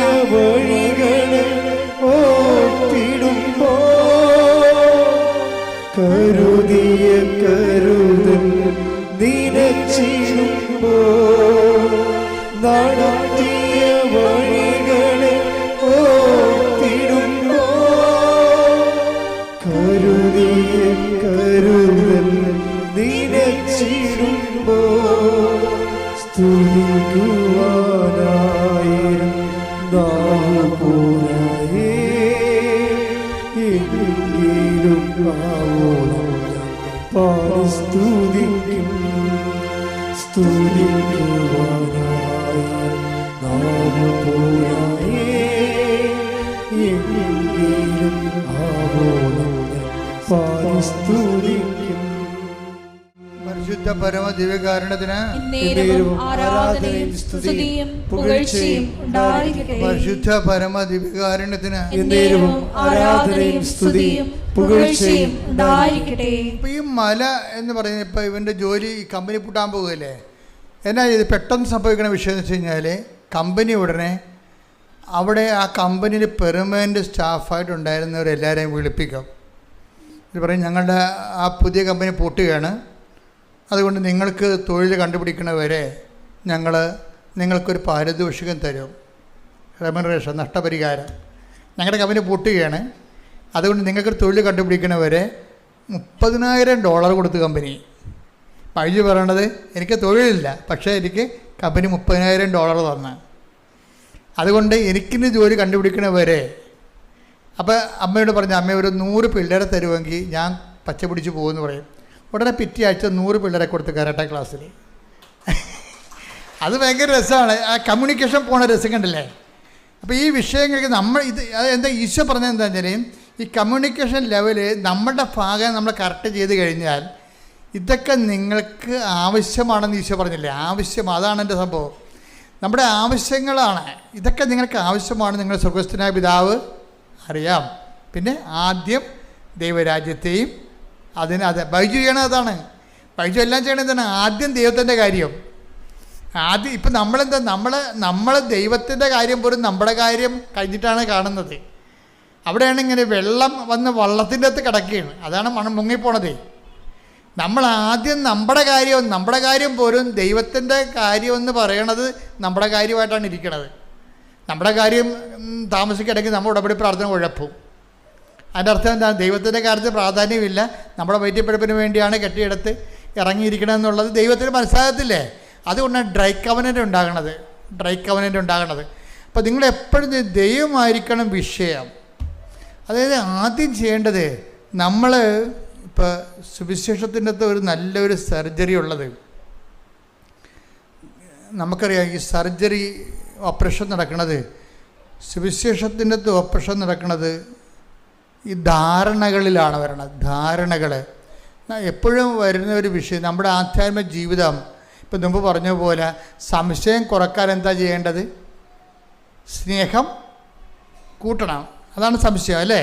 അതാണ് ഹൃദയത്തിൽ ശങ്കിക്കരുതെന്ന് പറയുമ്പോൾ, ഹൃദയത്തിൽ സ്നേഹം എല്ലാം വിശ്വസിക്കുന്നത് കൊണ്ട് തന്നെ വിശ്വാസം വർദ്ധിക്കുമ്പോൾ സംശയം കുറയും. പക്ഷെ അത് സ്നേഹമാണ് അതിൻ്റെ ഏജൻ്റ് എന്ന് പറയണത്. എന്ന് പറഞ്ഞാൽ ചെയ്യണ കാര്യങ്ങളെല്ലാം ദൈവത്തോടുള്ള സ്നേഹത്താലാണ് ചെയ്യേണ്ടതെല്ലാം, അല്ല നമ്മുടെ വിഷയത്തോടുള്ള സ്നേഹത്താലല്ല. ദൈവമായിരിക്കണം നമ്മുടെ വിഷയം. അപ്പം അതുപോലെ തന്നെ ഒരു ഫോർമുലയാണ് നമ്മൾ ജീവിക്കുമ്പോൾ ഈ ധാരണകളെ തിരുത്തണം. ഇപ്പം ധാരണകളില്ലേ, എന്നുവെച്ചാൽ നമ്മുടെ ഉടമ്പടി എപ്പോഴും പെട്ടെന്ന് ബ്രേക്ക് ആകണമെങ്കിൽ ആദ്യം ചെയ്യേണ്ട നടപടി എന്ന് പറഞ്ഞാൽ ധാരണയെ തിരുത്തുകയാണ് ചെയ്യേണ്ടത്. നമുക്ക് ദൈവത്തെക്കുറിച്ചൊരു ധാരണയുണ്ടാവും. ബൈജൂസിനും ഉണ്ടായ ധാരണ. അതാണ് ഈ സഞ്ചാരി മാതാവ് എന്ന് പറഞ്ഞാൽ പുള്ളിയുടെ ധാരണ ഇല്ലാത്തൊരു സാധനമാണ് സഞ്ചാരി മാതാവ്. ആ വലിയമ്മച്ചിയും മക്കളും കൂടി വന്നിട്ട് ഇയാളുടെ ധാരണയെ തിരുത്തി. മാതാവ് കൂടെ വരുമെന്നൊക്കെ പറഞ്ഞപ്പോഴേ ഞെട്ടിപ്പോയി ഇയാൾ. പല മാതാവിനെയും കണ്ടിട്ടുണ്ട്, പക്ഷേ കൂടെ വരുന്ന മാതാവ് കണ്ടിട്ടില്ലേ പുള്ളിയെ. അത് ധാരണ തിരുത്തി. അപ്പോൾ ഈ ധാരണയെ തിരുത്തുക എന്നുള്ളത് പരിശുദ്ധ പ്രവർത്തനത്തിൻ്റെ ലക്ഷ്യം തന്നെ അതാണ്, ധാരണയെ തിരുത്തുക എന്നാണ്. അന്ന് വരെ അവലംബം വെച്ചിരിക്കുന്ന എല്ലാത്തിനെയും തിരുത്തുക. എന്നിട്ട് ദൈവത്തെ അനുഭവിപ്പിച്ച് കൊടുക്കാൻ വേണ്ടി മാത്രം നമ്മളുടെ പരിശുദ്ധ പ്രവർത്തനങ്ങളെ ദൈവസ്നേഹത്തിൻ്റെ സാക്ഷിയെപ്പോലെ നമ്മളത് ശുശ്രൂഷിക്കുമ്പോഴാണ് ഫിലിപ്പിയർ 4:6 ഒന്നിനെക്കുറിച്ചും ആകുലരാകേണ്ട. പറഞ്ഞേ. ഒന്നിനെക്കുറിച്ചും ആകുലരാകേണ്ട. പ്രാർത്ഥനയിലൂടെയും അപേക്ഷയിലൂടെയും കൃതജ്ഞതാസ്തോത്രങ്ങളോടെ നിങ്ങളുടെ യാചനകൾ ദൈവസന്നിധിയിൽ അർപ്പിക്കുവിൻ. അപ്പോൾ നമ്മുടെ എല്ലാ ധാരണയെയും അതിലംഘിക്കുന്ന ദൈവത്തിന്റെ സമാധാനം നിങ്ങളുടെ ഹൃദയങ്ങളെയും ചിന്തകളെയും യേശുക്രിസ്തുവിൽ കാത്തുകൊള്ളും. അപ്പോൾ ഈ ധാരണകളെ അതിലംഘിക്കുന്ന ഒരു സിറ്റുവേഷൻ ഉണ്ട്, ഒരു സാധ്യതയുണ്ട്. എപ്പോഴും ഉടമ്പടി ബ്രേക്ക് ആകണത് നമ്മുടെ ധാരണകളെ ചേഞ്ചാക്കുമ്പോഴാണ്. ഒന്ന് അത് അങ്ങോട്ടും ഇങ്ങോട്ടുമുള്ള ബയലാറ്ററലായിട്ടുള്ള ഒരു പ്രോസസ്സിങ് ആണത്. അതായത് നമ്മൾ ഉടമ്പടിയിലൂടെ ദൈവത്തിനെക്കുറിച്ചുള്ള നമ്മുടെ ധാരണകൾ നമ്മൾ തിരുത്തുന്നുണ്ട്. പിന്നെന്താണ്? ദൈവത്തിന് നമ്മളെക്കുറിച്ചൊരു ധാരണയുണ്ട്, അതാണ് ആദ്യം തിരുത്തേണ്ടത്. ദൈവത്തിന് നമ്മളെക്കുറിച്ച് ഒരു ധാരണയുണ്ടല്ലോ, അതല്ലേ. അപ്പോൾ ദൈവത്തിന് നിങ്ങൾ ഉടമ്പടി ഇടുമ്പോൾ തന്നെ അറിയാം, ഈ മുതൽ ഏത് ഉടമ്പടി ഇട്ടാലും ശങ്കരൻ തെങ്ങ തന്നെയാണ്. പണ്ടത്തെ പരിപാടി തന്നെ കൈയിരിക്കണത്, മാറ്റമൊന്നുമില്ല. ഇപ്പോൾ ബൈജു തന്നെ പറയുന്നുണ്ട്, എന്നാ കുന്തമായാലും 90 ദിവസമല്ലേ ഉള്ളെന്ന്. ബൈജു ആദ്യം ഉടമ്പടി ചെയ്യണം എങ്ങനെയാണെന്ന് അറിയാവാ, എന്ത് കുന്തമായാലും ശരി 90 ദിവസം മതിയല്ല, സഹിച്ചാൽ മതിയല്ല എന്ന്. 90 ദിവസം, അതാണ് ഒരു ധാരണയെന്ന് പറയണത്. പക്ഷേ ഇപ്പോഴെന്ത്, ആ 90 ദിവസത്തിന് സഹിച്ചാൽ മതിയല്ലോ എന്ന് പറഞ്ഞ് എണ്ണിപ്പറയ്ക്ക് 90 ദിവസക്കാരുന്ന ആളിപ്പോൾ 2 കൊല്ലം കഴിഞ്ഞു ഉടമ്പടി ജീവിക്കുകയാണ്. അപ്പം ദൈവത്തിന് നമ്മളെക്കുറിച്ചുള്ള ധാരണ തിരുത്തണം. കാര്യം എന്താണ്? അത് ഭയങ്കര സീരിയസ് ആയിട്ടുള്ള വിഷയമാണ്. നമുക്ക് ദൈവത്തെക്കുറിച്ചുള്ള ധാരണയും തിരുത്തണം.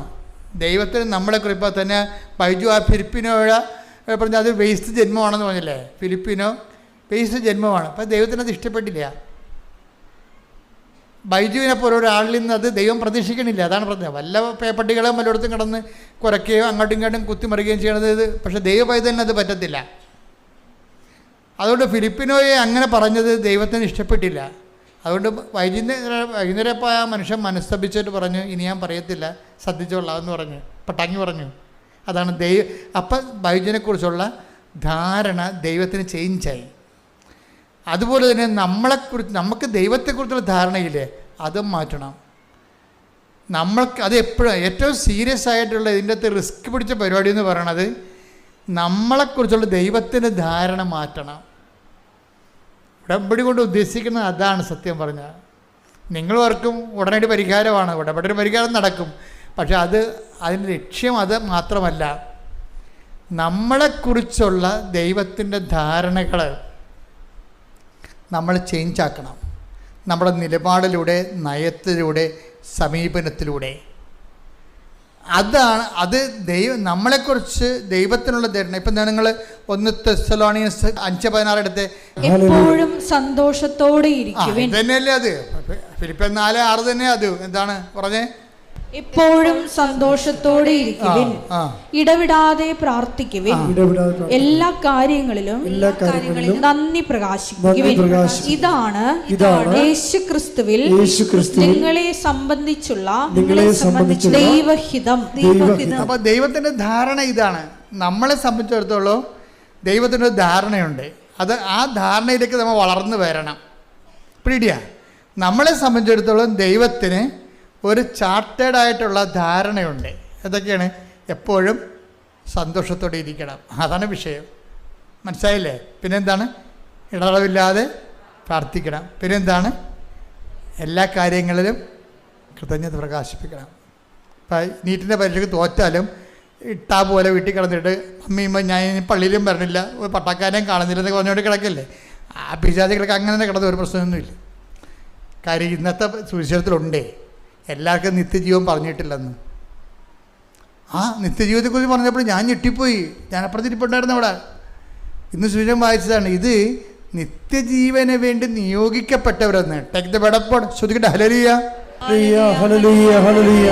അപ്പോസ്തല പ്രവർത്തനങ്ങൾ 13-ാം അധ്യായം 47-48 തിരുവചനങ്ങൾ. ഇത് മുഴുവനും ചതിയാണ്. ചതിയെന്ന് വെച്ച് കഴിഞ്ഞാൽ വിശുദ്ധമായ ഒരു, അതായത് നമ്മൾ ഈ എല്ലാവരും രക്ഷപ്പെടണമെന്നൊക്കെ ദൈവം ആഗ്രഹിക്കുന്നുണ്ട്, ഇല്ലേ? അങ്ങനെ ഒരു വചനമുണ്ട്, എല്ലാം രക്ഷപ്പെടണമെന്നുണ്ട്. പക്ഷെ എല്ലാം രക്ഷപ്പെടുക. എല്ലാ മക്കളും IAS കിട്ടണമെന്ന്, ഡോക്ടർമാരാണെന്ന്, എഞ്ചിനീയർമാരാണെന്നൊക്കെ അപ്പന്മാർ ആചരിക്കുന്നുണ്ട്. ചില അണ്ണന്മാർ പോയി കഞ്ചാവ് പിടിച്ചതിന് അപ്പന്മാരെന്ത് ചെയ്യാനാണ്? പിടിയിട്ടില്ലേ? ചിലന്മാർ പഠിക്കാൻ വിട്ടപ്പോഴേ അവിടെ ബാംഗ്ലൂരിൽ പോയി അവിടെ ലാൽ ബാഗിലൊക്കെ കറങ്ങിടക്കുകയാണ് കണ്ട പെൺപിള്ളേരുമായിട്ട്. അതിന് അപ്പനെന്ത് ചെയ്യാനാ? അപ്പനെ എല്ലാവരും രക്ഷപ്പെടണമെന്ന് ആഗ്രഹമുണ്ട്, പക്ഷെ മക്കൾ സമ്മതിക്കണ്ടേ? മനസ്സിലായില്ലേ? ഇതുപോലെ എപ്പോഴും നമ്മൾ ശ്രദ്ധിക്കണം. ദൈവത്തിന് ഒരു ധാരണയുണ്ട്. ആ ധാരണയ്ക്കൊപ്പം വളർന്നുകൊള്ളാമെന്നാണ് ഈ ഉടമ്പടി പറയണത്. ദൈവത്തിൻ്റെ ധാരണ എന്താണ്? 5:16 ദൈവത്തിൻ്റെ ധാരണ. എന്താ ദൈവത്തിൻ്റെ ധാരണ? എപ്പോഴും സന്തോഷത്തോടെ ഇരിക്കണം. നീറ്റിൽ മാർക്ക് കുറഞ്ഞു പോയാലും അടുത്ത കൊല്ലം എഴുതിയെടുക്കാമെന്ന് പറഞ്ഞ് നമ്മൾ സന്തോഷമായിരിക്കണം. അല്ലെങ്കിൽ ഞാൻ നല്ലവണ്ണം പഠിച്ചതാണ്, പിന്നെ ചിലർക്ക് മസിൽ പിടിക്കത്തില്ലേ, പഠിക്കാത്തവരൊക്കെ എഴുതിപ്പോയി നീറ്റിൻ്റെ പരീക്ഷയ്ക്ക് എന്തോ കുഴപ്പമുണ്ടായിട്ട് അമ്മ അട്ടിമറി കാണിച്ചിട്ടുണ്ട്. ചില ആൾക്കാർ ക്വസ്റ്റ്യൻ ചോർത്തി കിട്ടി. വെറുതെയാണ് ഇവളുടെ കഴിവുകേട്. വീട്ടിൽ മുമ്പ് ഇവളെ കൊച്ചാകാതിരിക്കാൻ വേണ്ടി പരീക്ഷയും സംവിധാനങ്ങളെല്ലാം കുറ്റം പറഞ്ഞാണ്. ഒരു കഥയുമില്ല. ഇങ്ങനെയുള്ള പരിപാടികളെല്ലാം എത്ര കാലം ദൈവം കണ്ടിട്ടുള്ളതാണ്. നിങ്ങളെ ഓന്തോടിയ വെയിൽ വരെ നിങ്ങളെ പരാജയങ്ങളുണ്ടെങ്കിൽ അതിനെ അക്സെപ്റ്റ് ചെയ്യണം. അല്ലാതെ ഉടനെ ഞാൻ ഈ വിചാരം കൊണ്ടും വാക്കുകൊണ്ടും പ്രവൃത്തി കൊണ്ടും വന്നില്ല. വിചാരത്താലും വാക്കാലും പ്രവർത്തിയാലും. അപ്പം ഞങ്ങളുടെ കപ്പേരത്ത് അത് വാക്കാലം എന്ന് പറയുമ്പോൾ വക്കാലം നയിപ്പോവും. അപ്പോൾ അത് ഈ കെട്ടിത്തൂക്കണ കാര്യം വല്ലതും ആയിരിക്കുവാണ്. അതെന്താ പ്രശ്നം എന്ന് വെച്ച് കഴിഞ്ഞാൽ, എന്താ പ്രോബ്ലം എന്ന് വെച്ച് കഴിഞ്ഞാൽ, ചില ആൾക്കാർക്ക് ചില വിഷയങ്ങൾക്ക് വരുമ്പോൾ ഉടനെ ചത്ത് കളയാൻ തീരുമാനിക്കും. പരീക്ഷയ്ക്ക് ഒന്നും ഉണ്ടാകത്തില്ലേ? ഒന്നും ഉണ്ടാകത്തില്ല. ആ പരീക്ഷ 5 മാർക്ക് കുറഞ്ഞു പോയതായിരിക്കും. അത് അടുത്ത പോലെ എഴുതിയെടുക്കാം. അതുകൊണ്ട് അവരുടെ ആവശ്യമില്ലാത്ത നിരാശ ഉണ്ടാണത്. എപ്പോഴും നമ്മൾ ശ്രദ്ധിക്കേണ്ട ഒരു വിഷയം വെച്ചാൽ, ദൈവം ഇതൊന്നും അക്സെപ്റ്റ് ചെയ്യണില്ല. എന്താ പറയണത്? നീ തോറ്റാലും മാർക്ക് കുറഞ്ഞാലും നിൻ്റെ കൂടെ നിൽക്കുന്ന സ്വിറ്റ്സർലൻഡിലേക്ക് പോയാലും നീ എന്ത് ചെയ്യണം? എപ്പോഴും സന്തോഷത്തോടെ ഇരിക്കണം. അതാണ് വിഷയം. ദൈവ പൈതലാണ് നീയെങ്കിൽ എപ്പോഴും സന്തോഷത്തോടെ ഇരിക്കണം. പിന്നെ എന്താണ്? എന്തെല്ലാം ഇടതടവില്ലാതെ പ്രാർത്ഥിക്കണം. എന്താ കാര്യത്തിലറിയാവോ? നീ നടക്കേണ്ട വഴി കൃത്യമായിട്ടും ദൈവത്തിൻ്റെ കൈവെള്ളം എഴുതി വെച്ചിരിക്കുക. I have carved out in my പാ. എന്ത് രസമാണ് കേൾക്കാൻ. ഞാൻ നിന്നെ എൻ്റെ ഉള്ളം കയ്യിൽ ഇങ്ങനെ കൊത്തി വെച്ചിരിക്കുകയാണെന്നാണ്. നീ നടക്കേണ്ട വഴി നിൻ്റെ മുഖത്ത് നോക്കി ഞാൻ പറയുമെന്ന്. അപ്പം മുഖത്ത് നോക്കണമെന്നുണ്ടെങ്കിൽ എന്താണ്? കയ്യിലിങ്ങനെ കൊത്തി വെച്ചിരിക്കുകയല്ലേ. ഇൻറ്റിമസിയാണ് പറയണത്. ദൈവമായിട്ട് കമ്മ്യൂണിക്കേറ്റീവ് ഇൻറ്റിമസി ഉണ്ടായിക്കഴിഞ്ഞാൽ ദൈവം തന്നെ നമ്മളെ വഴി നടത്തിക്കൊണ്ടിരിക്കും.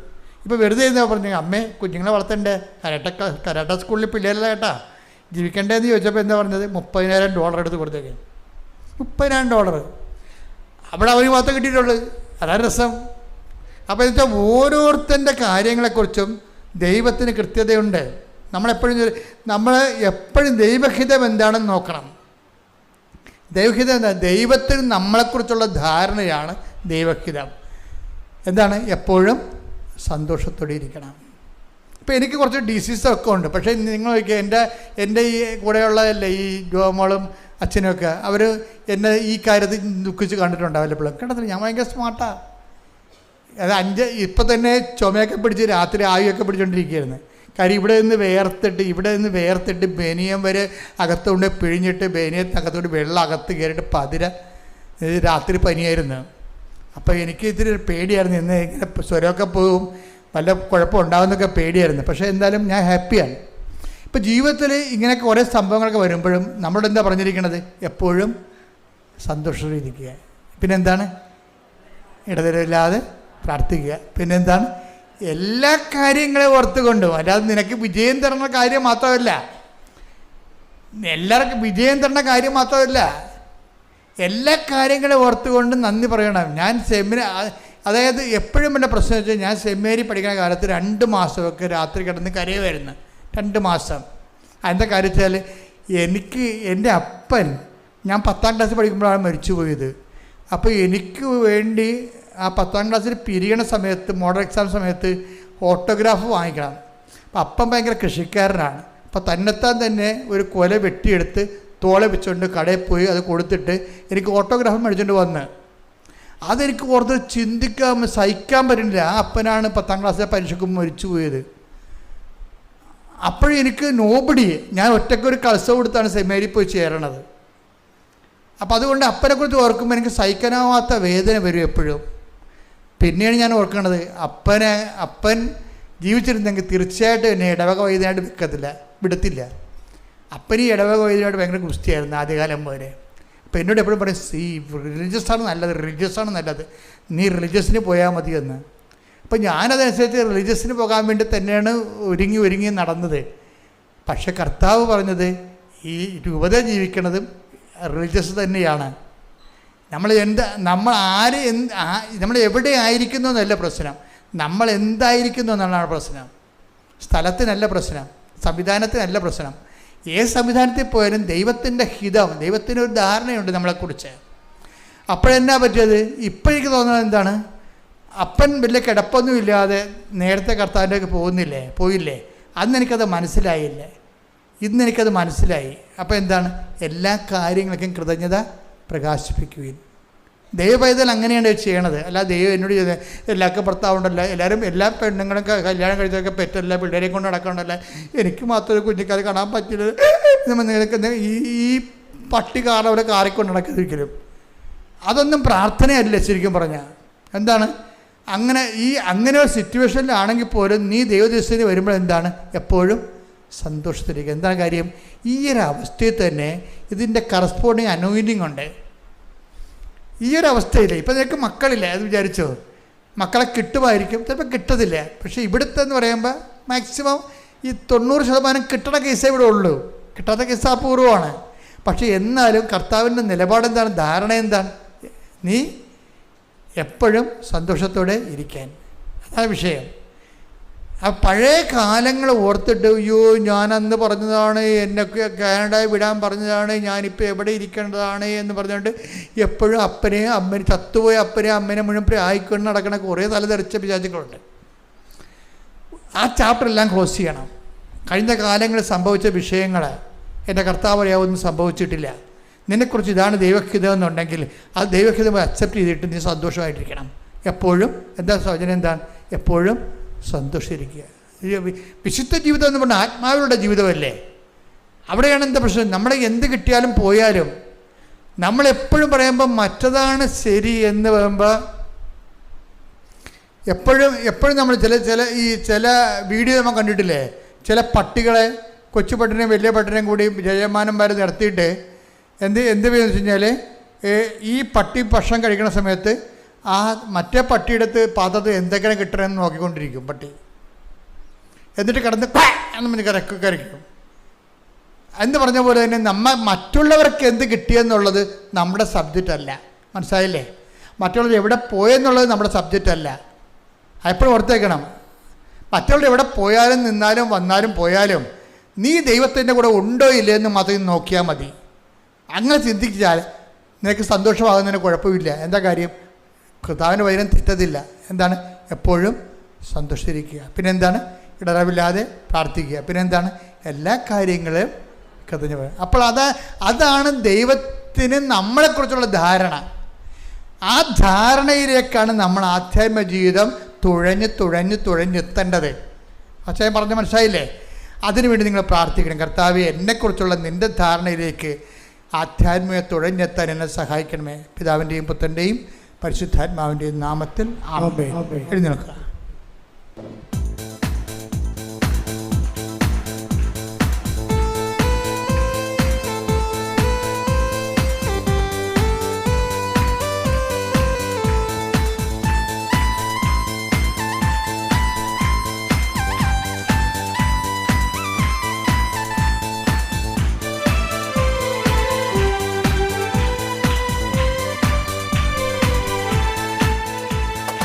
ആത്മസന്തോഷം കൊണ്ടാനന്ദിപ്പാൻ കൊണ്ട് നിറയ്ക്കണമേ. ആത്മസന്തോഷം കൊണ്ടാനന്ദിപ്പാൻ കൊണ്ട് നിറയ്ക്കണമേ. എല്ലാവരും പാടാം. ആത്മസന്തോഷം കൊണ്ടാനന്ദിപ്പാൻ കൊണ്ട് നിറയ്ക്കണമേ. ആത്മസന്തോഷം കൊണ്ടാനന്ദിപ്പാൻ ദൈവത്തിന്റെ തേജസ്സിവിടെ പ്രകാശിക്കവേണം വെളിച്ചമായി. ദൈവത്തിന്റെ തേജസ്സിവിടെ പ്രകാശിക്കവേണം വെളിച്ചമായി. ആത്മസന്തോഷം കൊണ്ടാനന്ദിപ്പാൻ ഇന്നാത്മാരിക്കൊണ്ട് നിറയ്ക്കണമേ.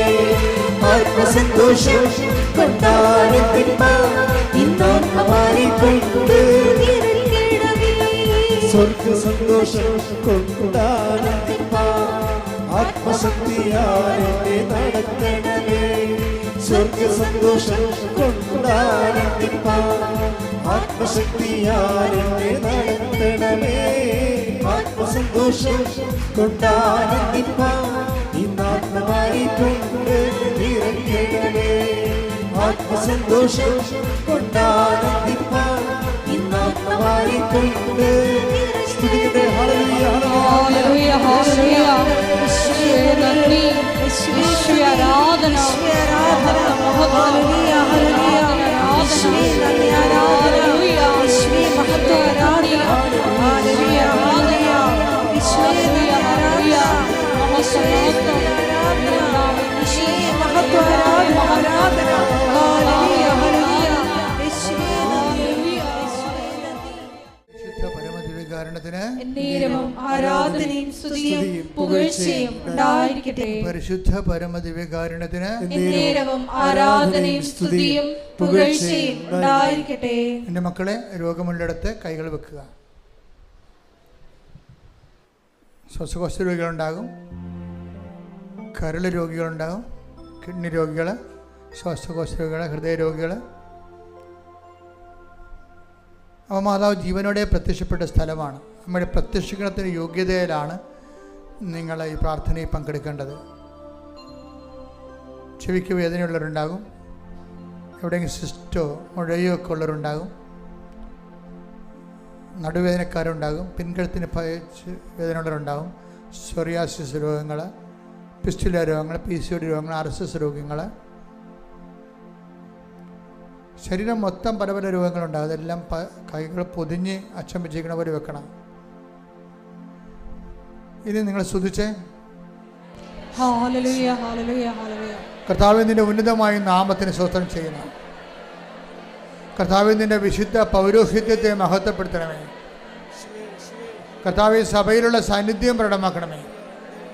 39 വർഷം ഞാൻ അർപ്പിച്ച കൃപായുടെ യോഗ്യതയാൽ കൃപാസ്ഥാനത്താറെ ജീവനോടെ പ്രത്യക്ഷപ്പെട്ട പരിശുദ്ധ അമ്മയുടെ മാധ്യസ്ഥതാൽ അൾത്താറയിൽ നടന്ന 10,000-കണക്കിന് ആരാധന ശക്തിയാൽ കർത്താവിൻ്റെ ശക്തി നിങ്ങൾക്ക് ആവശ്യിക്കട്ടെ. കർത്താവിൻ്റെ സ്തുതിക്കട്ടെ, സ്തുതിക്കട്ടെ. കർത്താവിൻ്റെ ശക്തി നിങ്ങൾക്ക് ആവശ്യിക്കട്ടെ.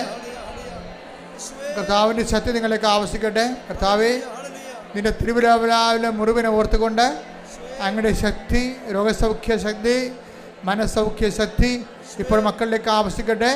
അങ്ങയുടെ അവകാശവും ഓഹരിയുമായ തിരുസഭയോട് നീ കാരുണ്യം കാണിക്കണമേ.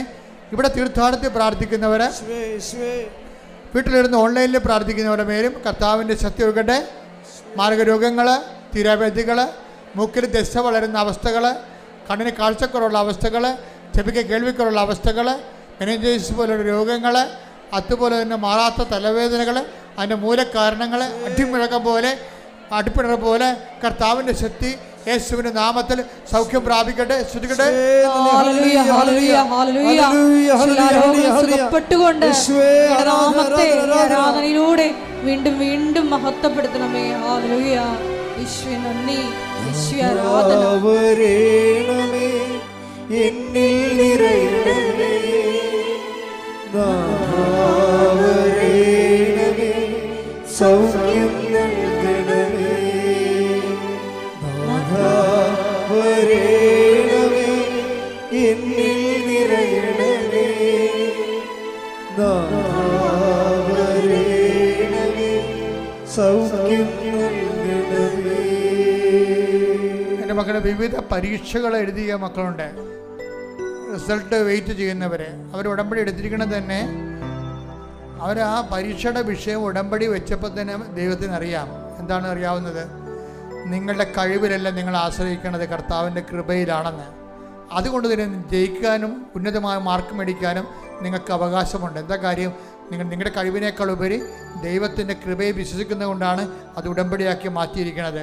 ആ ഉടമ്പടി എടുത്തിരിക്കുന്ന മക്കളെല്ലാം അവിടെ മേലെല്ലാം കർത്താവിൻ്റെ കൃപ ആവശ്യിക്കുന്നതിന് വേണ്ടി സ്തുതിക്കട്ടെ. Hallelujah hallelujah hallelujah hallelujah hallelujah. മഹത്വം മഹത്വം, ആരാധന ആരാധന. Hallelujah hallelujah. നാഥാ വരണമേ, നാഥാവരേണമേ, എന്നിൽ നിറയണമേ, നാഥാവരേണമേ, സൗഖ്യം നൽകണമേ, നാഥാവരേണമേ, എന്നിൽ നിറയണമേ, നാഥാവരേണമേ, സൗഖ്യം നൽകണമേ. പ്രത്യേക മാനസിക അവസ്ഥയിൽ, വൈകാരിക അവസ്ഥയിൽ ഈ ദുരന്തപരമായ അവസ്ഥയിൽ നിന്ന് 1 ഇഞ്ച് മുന്നോട്ട് പോകാൻ പറ്റണില്ലെന്ന് കണ്ണീരോടെ പ്രാർത്ഥിക്കുന്നവരുണ്ട്. ചിലപ്പോൾ സാമ്പത്തികമായ കടങ്ങളായിരിക്കാം, ചിലപ്പോൾ വിവാഹം ഒത്തുവരാതെ വീട്ടിൽ നിന്ന് എല്ലാവർക്കും വേണ്ടി കഴുകിയ അവസാനം നമുക്ക് ജീവിതമല്ലാത്ത രീതിയിൽ എല്ലാവരും നമ്മൾ പലതരത്തിൽ സമ്മർദ്ദപ്പെടുന്ന അവസ്ഥയാകാം. ഈ നരകത്തിൽ നിന്ന് എവിടെയെങ്കിലും പോയി രക്ഷപ്പെട്ടാൽ മതി എന്ന് ഓർത്ത് രാവിലും പകലും കണ്ണീര് കുടിക്കുന്ന വ്യക്തിയാകാൻ നീ. അപ്പം അങ്ങനെ എല്ലാവരുടെ വേദനകളെ ഇപ്പോൾ ആൾത്താറെ വെക്കുകയാണ്. പരിശുദ്ധമ്മയുടെ പ്രത്യക്ഷീകരണത്തിൻ്റെ ശക്തിയിൽ നിങ്ങളുടെ എല്ലാ വിഷമങ്ങളും, ജോലിയില്ലാത്തവരുണ്ട്, വീടില്ലാത്തവരുണ്ട്, വഴിയില്ലാത്തവരുണ്ട്, അതുപോലെ തന്നെ ആരും സഹായിക്കാനില്ലാത്തവരുണ്ട്. ഒരു കാര്യം വന്നാൽ പോലും തിരക്കാനോ ചോദിക്കാനോ പറയാനോ കൂടെ വരാനോ പോകാനോ ആരും ഇല്ലാത്തവരുണ്ട്. അവിടെ മേലെല്ലാം ദൈവത്തിൻ്റെ കരുണയ്ക്ക് വേണ്ടി ഇടി മുഴക്കം പോലെ ശ്രദ്ധിക്കട്ടെ.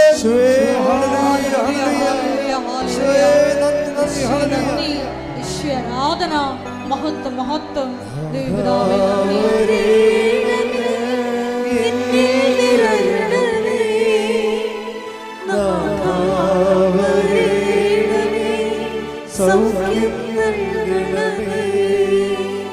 പരിശുദ്ധ പരമദിവ്യകാരുണ്യത്തിന് നേരവും ആരാധനയും സ്തുതിയും പുകഴ്ചയും ഉണ്ടായിരിക്കട്ടെ. ജോലിയില്ലാത്തവർ, ജോലി നഷ്ടപ്പെടാൻ പോകുന്നവർ, നഷ്ടപ്പെട്ട ജോലിക്ക് വേറെ സ്ഥലത്ത് കിട്ടാൻ പോകുന്നത് എന്ത് ചെയ്യണമെന്നൊരു തിട്ടമില്ലാത്ത ആൾക്കാരുണ്ട്. ഏത് രാജ്യത്ത് പോകണം, ഏത് ജോലി ചെയ്യണം, ഇവിടെ തന്നെ എന്താ ചെയ്യേണ്ടതെന്നതിനെക്കുറിച്ച് ഐഡിയ ഇല്ലാത്തവരുണ്ട്. ആപ്പാട് ജീവിതം കലങ്ങി മറിഞ്ഞ് കുഴഞ്ഞു കിടക്കുന്നവരുണ്ട്. അവർക്കെല്ലാം കൃത്യമായ ബോധ്യങ്ങൾ, അതായത് 72 മണിക്കൂറിനുള്ളിൽ ദൈവം അവരുടെ വിഷയത്തിന് മേൽ കൃപാസന അമ്മ ദൈവമാതാവിൻ്റെ പ്രത്യേകമായി ഇടപെടൽ ഉണ്ടാകുന്നതിന് വേണ്ടി ഇടിമുഴക്കം പോലെ ശ്രദ്ധിക്കട്ടെ.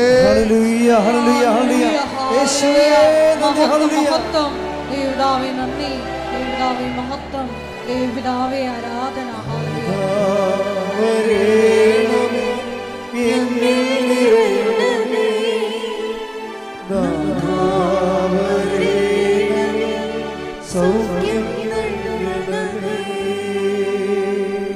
എപ്പോഴാണ് ഈ പ്രാർത്ഥന കൂടാൻ ഇടവരണത്?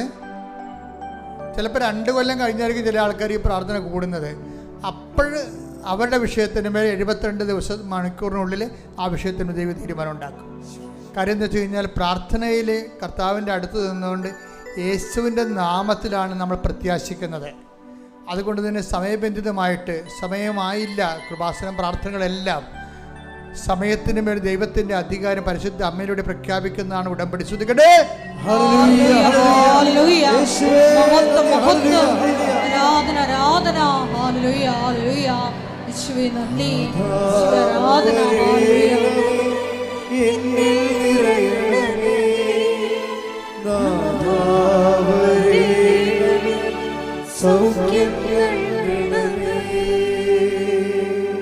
വഴക്കുള്ള കുടുംബങ്ങൾ, എപ്പോഴും കശപിശയും വർത്തമാന പിശകുകളും, സ്നേഹം തണുത്തുപോയ കുടുംബങ്ങൾ, ആരുടെ കാര്യം താല്പര്യമില്ല, എവിടെയെങ്കിലും പോയി തൊലയെന്നുള്ള രീതിയിൽ, വല്ലാത്ത രീതിയിൽ വഴിയമ്പലത്തിൽ താമസിക്കുന്ന ഗതികെട്ട അവസ്ഥയിൽ ജീവിക്കുന്നവർ, അവരുടെ മേലെല്ലാം ദൈവത്തിൻ്റെ കൃപയുണ്ടാകുന്നതിന് വേണ്ടിയും പുതിയൊരു ജീവിത ക്രമീകരണം ഉണ്ടാകാൻ വേണ്ടിയും പരിശുദ്ധ ദൈവമാതാവിൻ്റെ മാധ്യസ്ഥത്തിന് അവരുടെ മേൽ ദൈവത്തിനൊക്കെ ശക്തി ഉണ്ടാകട്ടെ, അവരുടെ ദൈവത്തിൻ്റെ ദിശാബോധം ഉണ്ടാകട്ടെ. ശ്രുതികട്ടെ. ഹല്ലേലൂയ.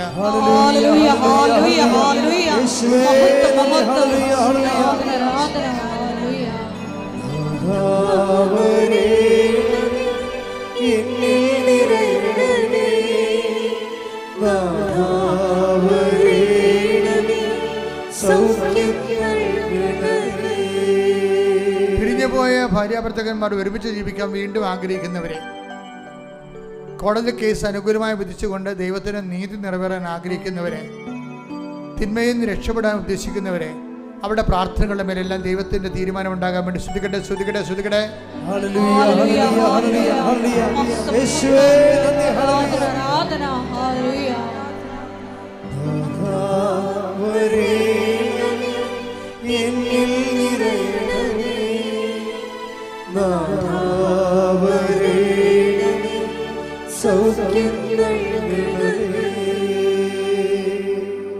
മുട്ടനിക്കുക. രേഖാമൂലമായ തടസ്സങ്ങൾ, രേഖകൾ കാണാതെ പോയത്, രേഖ നഷ്ടപ്പെട്ടത്, ചില രേഖകളെ പിടിച്ചു വച്ചിരിക്കുന്നത്, ആ മേഖലകളെല്ലാം മൗനമായി പ്രാർത്ഥിക്കേണ്ട സമയമാണിത്.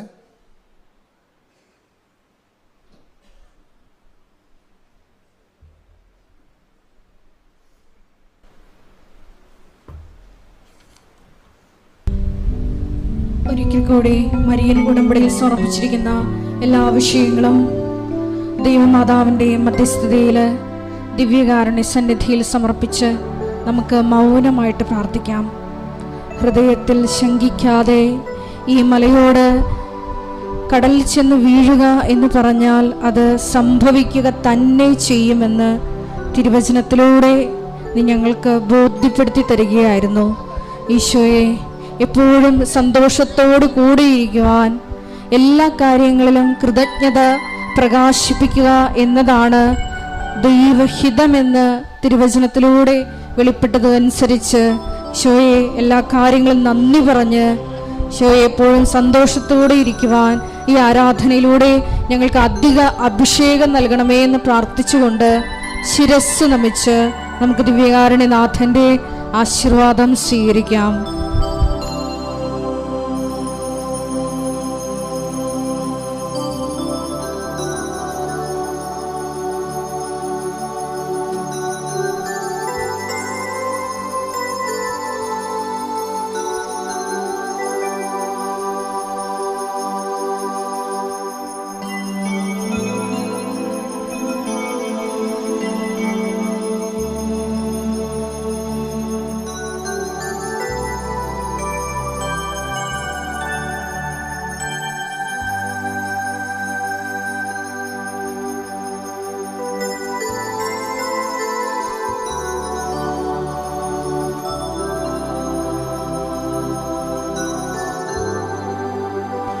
പരിശുദ്ധ പരമമാ ദിവ്യകാരുണ്യമേ, ഇന്നും എന്നും അങ്ങേക്ക് ആരാധന. പരിശുദ്ധ പരമമാ ദിവ്യകാരുണ്യമേ, ഇന്നും എന്നും അങ്ങേക്ക് ആരാധന. പരിശുദ്ധ പരമമാ ദിവ്യകാരുണ്യമേ, ഇന്നും